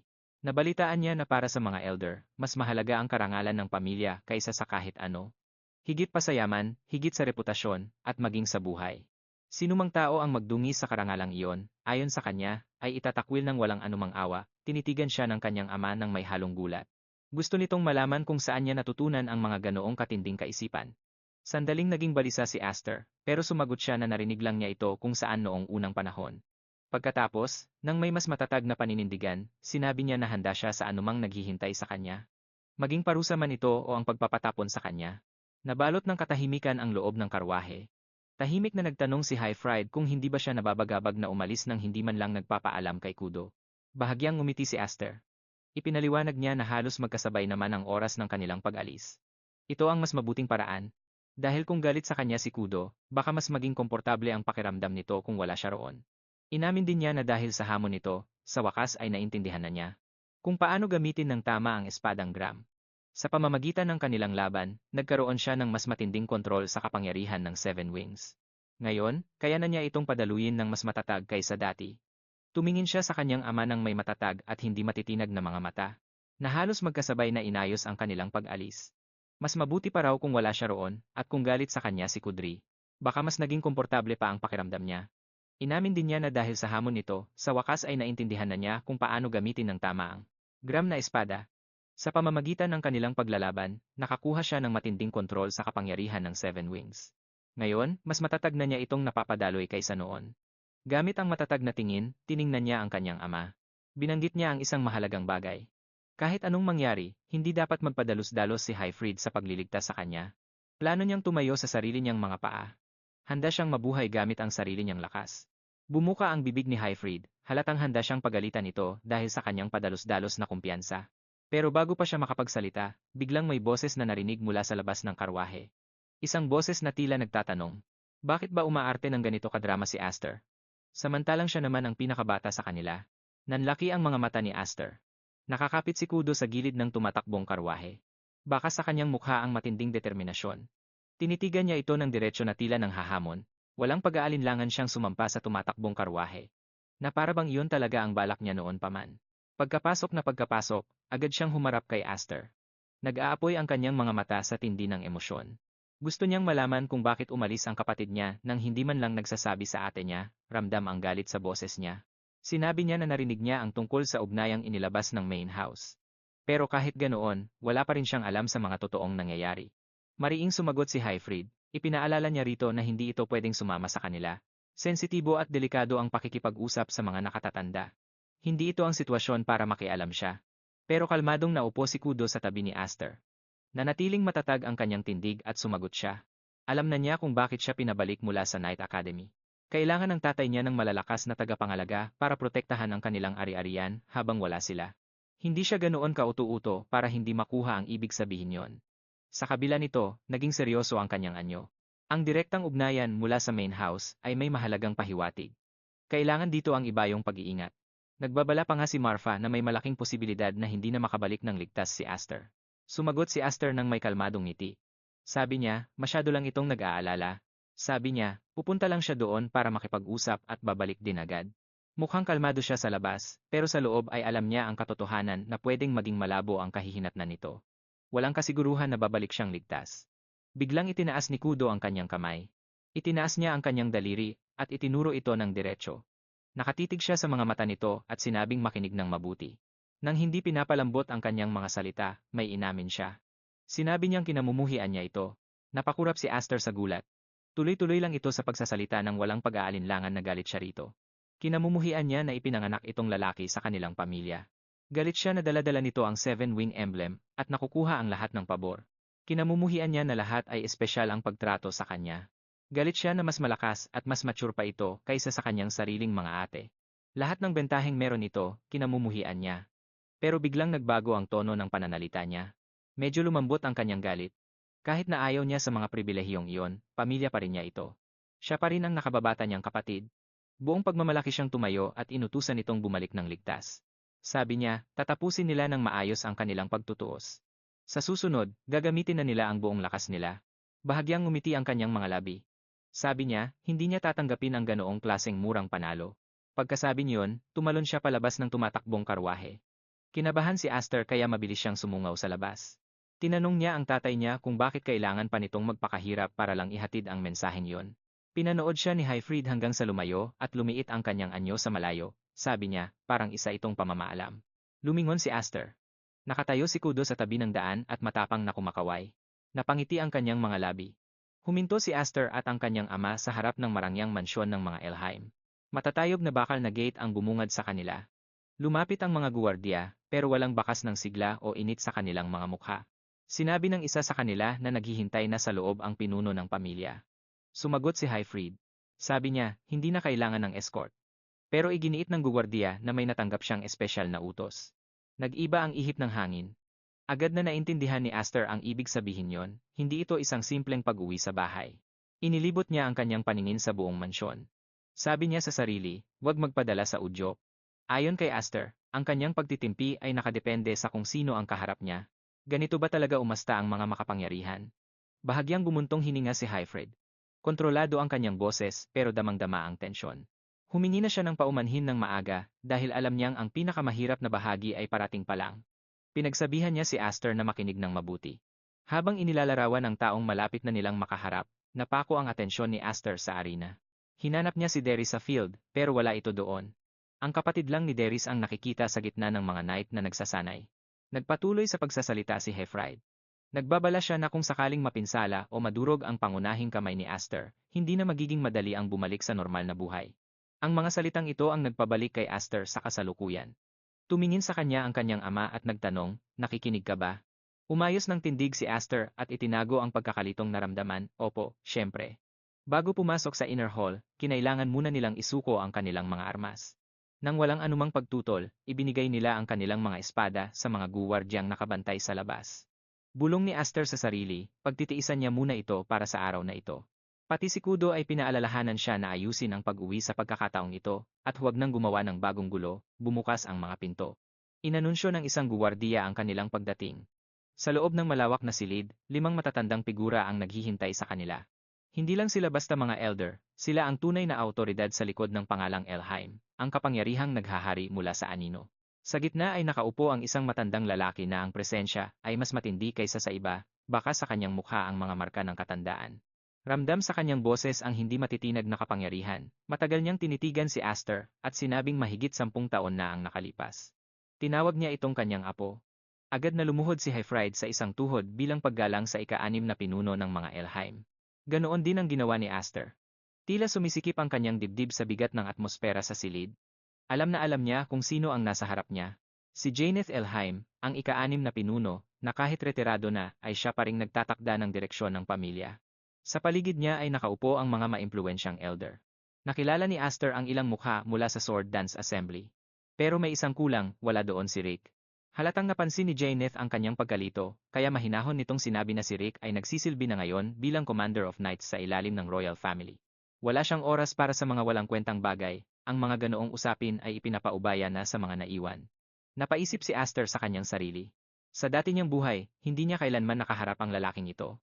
Ngayong nagtipon ng lupon, kahit wala ang kasalukuyang pinuno. Malinaw na ang tunay na impluensya ay hindi natatapos sa mga titulo. Maingat na nagtanong si Highfried kung ano ang ibig nilang sabihin sa walang kwentang bagay. Isang mapait na ngiti ang lumitaw sa mga labi ng ika-6 na pinuno. Alam mo kung ano, sabi niya habang humihigpit ang kanyang tono. Sa Sword Dance Festival, dinungisan ng anak ni Highfried ang dangal ng pamilya. Agad na naintindihan ni Aster na ito ang tunay na dahilan.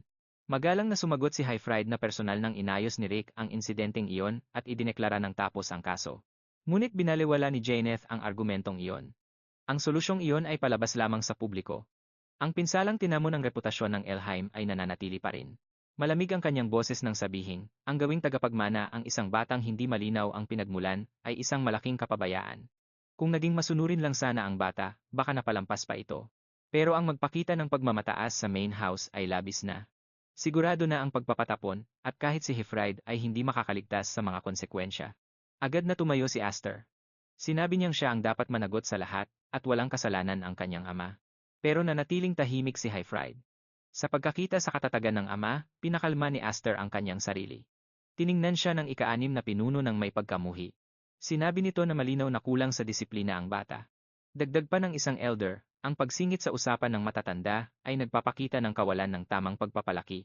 Biglang tumayo si Janeth at nag-iba ang pakiramdam sa buong silid. Binanggit niya ang 12,000 mga knight na nagdadala ng pangalang Elheim. Sila ay matatapat pero hindi nagkakaisa. May mga ambisyosong tao sa kanila na naghihintay lang ng anumang kahinaan upang agawin ang pamumuno. Ipinahiwatig niya na kahit sa silid na ito ay may mga ganoong klaseng ambisyon, dahan-dahan siyang naglakad pasulong. Katatagan lang ang kailangan nila, sinabi niya na walang kasiguruhan na ang batang ito ay hindi hihila sa Elheim patungo sa kapahamakan balang araw. Isang espada ang inilabas at inilapag sa harap ni Hifride. Sa unang pagkakataon, nag-atubili si Hifride. Ipinaalala ni Janeth ang nakaraan. Ang araw kung kailan nabigo siyang protektahan ang kanyang Panginoon. Ito ang mismong bulwagan kung saan sa utos ni Janeth, pinutol ni Rick ang kamay ni Hifride. Sa pagkakataong ito, mas lalong naging malamig ang tingin ng matanda. Nag-utos siya, patunayan mo ang iyong katapatan at tapusin mo ang batang iyan dito mismo. Napatigil ang paghinga ni Aster at binalot ng katahimikan ang buong silid. Tumanggi si Hifride sa mahinahon pero kagalang-galang na paraan.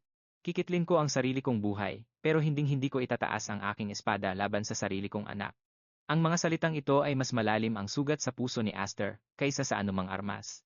Ilang sandaling hindi nagsalita si Janeth, pagkatapos ay malakas niyang inihampas ang kanyang tungkod sa sahig. Agad na binunot ng mga guwardidya ang kanilang mga espada. Ang boses ng matanda ay naging kasing lamig ng yelo. Kung iyan ang sagot mo, ikaw, ang asawa mo, ang mga anak mong babae, at ang batang iyan mamamatay kayong lahat dito ngayong araw. Ipinahayag ang desisyon ng walang pag-aalinlangan. Buburahin ang pamilya ng Viscount, agad na sumugod ang mga armadong sundalo, at itinutok ang mga espada sa kanilang mga leeg. Napakabigat ng banta ng kamatayan sa paligid na halos mahirap ng huminga. Gayunpaman, hindi natinag si Aster at naging blanko ang kanyang ekspresyon. Nawala ang lahat ng emosyon sa kanyang mukha at napalitan ito ng isang bagay na nakakatakot. Tumingin siya ng diretso sa mga mata ng ika-6 na pinuno. Nagtanong siya ng isang bagay, bakit ba takot na takot ang dakilang patriarch ng Elheim? Biglang nagbago ang aura ng matanda. Nanulisik ang kanyang mga mata. Nagpatuloy si Aster ng walang pag-aalinlangan, bumasag sa tensyon ang kanyang boses. Hindi ba ito kahabag-habag? Ang mga batikang elder na tulad nyo ay takot na nagtipon-tipon dahil lang sa isang bata. Kung natatakot kayong makagat ng asong inalagaan nyo mismo, di bale nang ipatapon o. Bitayin nyo na lang ako, piliin nyo ang gusto nyo. Pero kapag idinamay nyo ang pamilya ko sa desisyong iyan napatigil ang paghinga ni Hifride. Sa boses ng kanyang anak, ay may naramdaman siyang talas. Dahan-dahang niluwagan ni Aster ang kanyang kwelyo at kalmadong binuksan ang butones ng kanyang damit, patawad. Bulong niya sa kanyang ama. Napatigil ang mga papalapit na kawal. May kung anong lumitaw sa harap ng kanilang mga mata. Sa likod ni Aster, isa-isang nagpakita ang mga marka. Ang maningning at hindi malilimutang 7 na mga marka, ang 7 pakpak. Biglang sumabog ang mapusok na pula at itim na mana, na nagpayanig maging sa pundasyon ng silid. Ang hangin ay tila nabaluktot dahil sa tindi ng presyon. Nagliparan ng mga kurtina at nanginginig ang sahig. Nakatayo roon si Aster, kalahating hubad. Sa paligid niya, ang kapangyarihan ay umuungal na parang bagyo. Sa kanyang mga mata, nag-aapoy ang isang matibay na paninindigan. Nagdeklara siya, kung iyan ang pipiliin ninyong landas, ang 7 pakpak na ito ang tatayong kaaway ng alhay. Nang makita ang tagpong ito, may isang taong napasigaw. Imposible. Iyan ba ang sagisag ng 7 pakpak? Agad namang sumagot ang isa pang elder, peke iyan. Sa loob ng daan-daang taon, walang sinuman ang nagkaroon niyan sa kanilang katawan. Isang matabang elder naman ang sumabat, pero malinaw na mukhang totoo ang markang iyan. Habang pinagmamasdan ang lahat ng ito, humakbang pasulong si Zenith Alhay.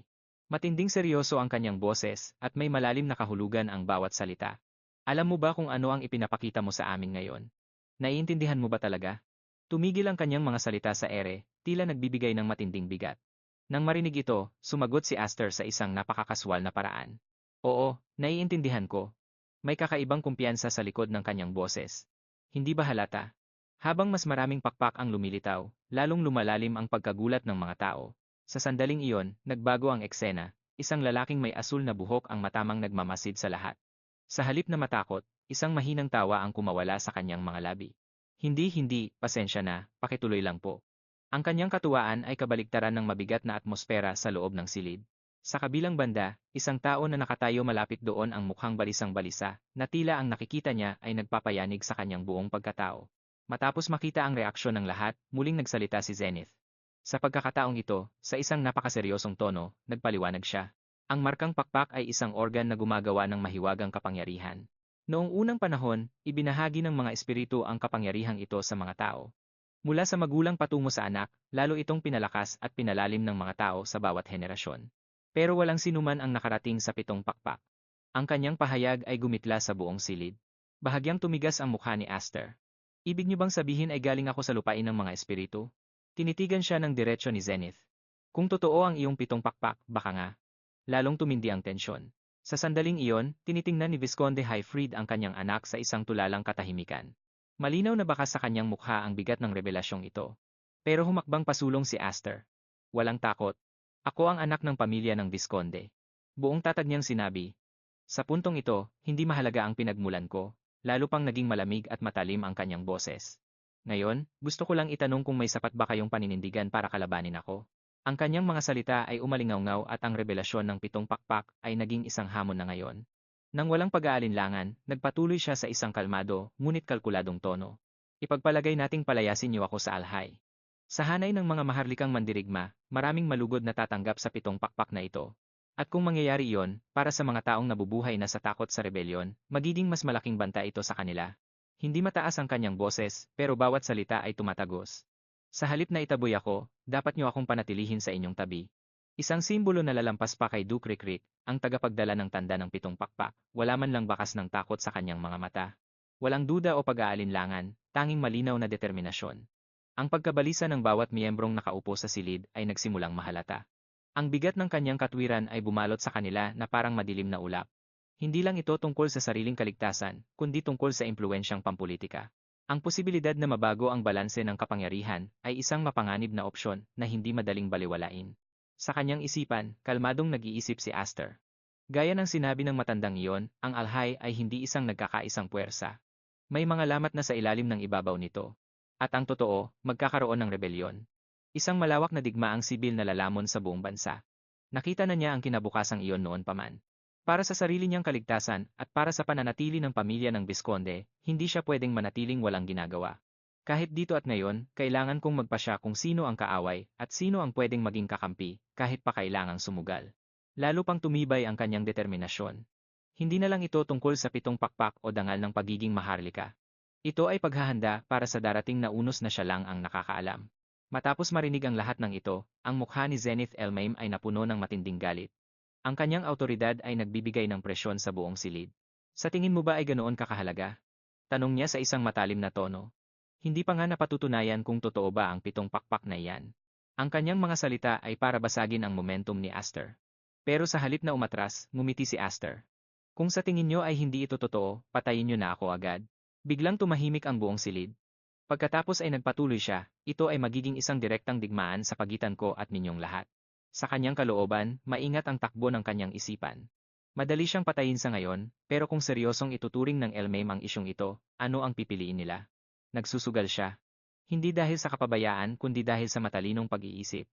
Hindi sila pwedeng kumilos ng padalos-dalos, lalo na't may pag-aalinlangan pa tungkol sa 7 pakpak. Ang tensyon ay naging kasing higpit ng isang taling nakahanda ng maputok. Biglang tumayo ang lalaking may asul na buhok. Mahina siyang pumalakpak na tila ba ang buong usapan ay labis niyang kinagigiliwan. Parang paikot-ikot lang ang usapan natin. Pagkatapos ay bahagya siyang lumingon, kalmadong nagmungkahi ang Grand Elder. Bakit hindi muna natin siya isailalim sa isang pagsubok? Nang marinig ito, ang matandang may malaking pangangatawan ay sumagot ng may halong inis. Count Maze, kayo po? Pero pinatigil siya ni Count Maze habang nananatiling relax ang ekspresyon. Gusto niyo itong makita, hindi ba? Ang kapangyarihan ng 7 Wings. Bahagyang tumalas ang kanyang tingin. Pagkatapos niyan, hindi na magtatagal at mapagdedesisyonan na ang kanyang tadhana. Muling nagbago ang ihip ng hangin, ang pagtatalo ay nauwi sa isang mapanganib na direksyon. Isang pagsubok na alinman sa magpapatunay sa sinasabi ni Aster. O kaya naman ay magiging mitsa ng kanyang pagkawasak. Ano sa tingin nyo? Tanong ng maharlikang may asul na buhok sa isang swabeng paraan. Ito ang mansyon ng isang tanyag na martial clan sa buong mundo. Siguradong makakagawa kayo ng isa o dalawang angkop na pagsubok. Nang marinig ang pangalang iyon, mabilis na nag-isip si Aster. Count Maze, walang duda, ang taong ito ay isang kakampi. Ang timing ng mungkahi at ang direksyon ng usapan, isa itong lifeline na nagpapanggap lang na kuryosidad. Matapos ang mahabang katahimikan, nagsalita si Janet L. High, sige, sumama kayo sa akin. Malamig ang kanyang boses pero kontrolado. Ang turuan ng leksyon ng isang apo, na hindi alam kung paano rumespeto sa pagsasalita ay tungkulin din ng isang matanda. Tumalikod siya at isinama sila. Huminto sila sa harap ng isang dambuhalang istruktura. Ito ang trial grounds. Masyadong madilim. Paliwanag ni Janet habang nakatayo sa pasukan, sa likod ng kadilimang ito ay may isang underground bunker na nakakonekta sa daluyan ng tubig. Dati itong ginawa bilang isang emergency evacuation shelter. Pero sa ngayon, may nakakulong doon na isang magic beast, sinadya niyang tumigil sandali. Simple lang ang pagsubok, talunin mo ang magic beast na yon. Iyon lang, simple ang mga salita pero mabigat ang hamon. Nang marinig ito, huminga ng malalim si Viscount Highfried, hindi niya maitago ang kanyang pagkairita. Hay naku, dati ay iyak ka lang ng iyak noong bata ka pa. Ilang beses ko bang sinabi sa'yo na itago mo ang tungkol sa Seven Wings? May halong panghihinayang ang kanyang boses, pero bakas din ang pag-aalala. Tahimik lang na nakikinig si Aster. Pagkatapos, nang hindi nakikipagtalo ay lumakad siya pasulong at itinulak ang pinto. Ang isang bagay na kasing kapansin-pansin nito ay hindi pwedeng itago habang buhay, kalmado niyang sinabi sabay bukas ng pinto. Gumaralgal ang mabigat na pinto, at bumulwak ang malamig at madilim na hangin mula sa loob. Ang naghihintay sa loob ay hindi lamang isang beast. Ito ay isang patunay, at walang pag-aalinlangang pumasok si Aster sa loob, nang makita ang determinasyon ng kanyang anak, sumigaw si Viscount Highfried. Huwag kang magpabaya. Sige po, mabilis na sagot ni Aster. Aalis na ako. Pagkatapos ay lumingon siya, at tumingin sa maharlika. Pinapanood ni Count Maze ang lahat ng may kalmadong ngiti. Ang ngiting iyon ang tumatak sa isip ni Aster, habang bumababa siya. Sa paghakbang niya sa loob ng underground bunker, binalot siya ng kadiliman. Malagkit at mabigat ang hangin, wala ring sapat na liwanag para makakita. At doon ay nakita niya ito. Isang pugot na ulo na nakahandusay sa sahig.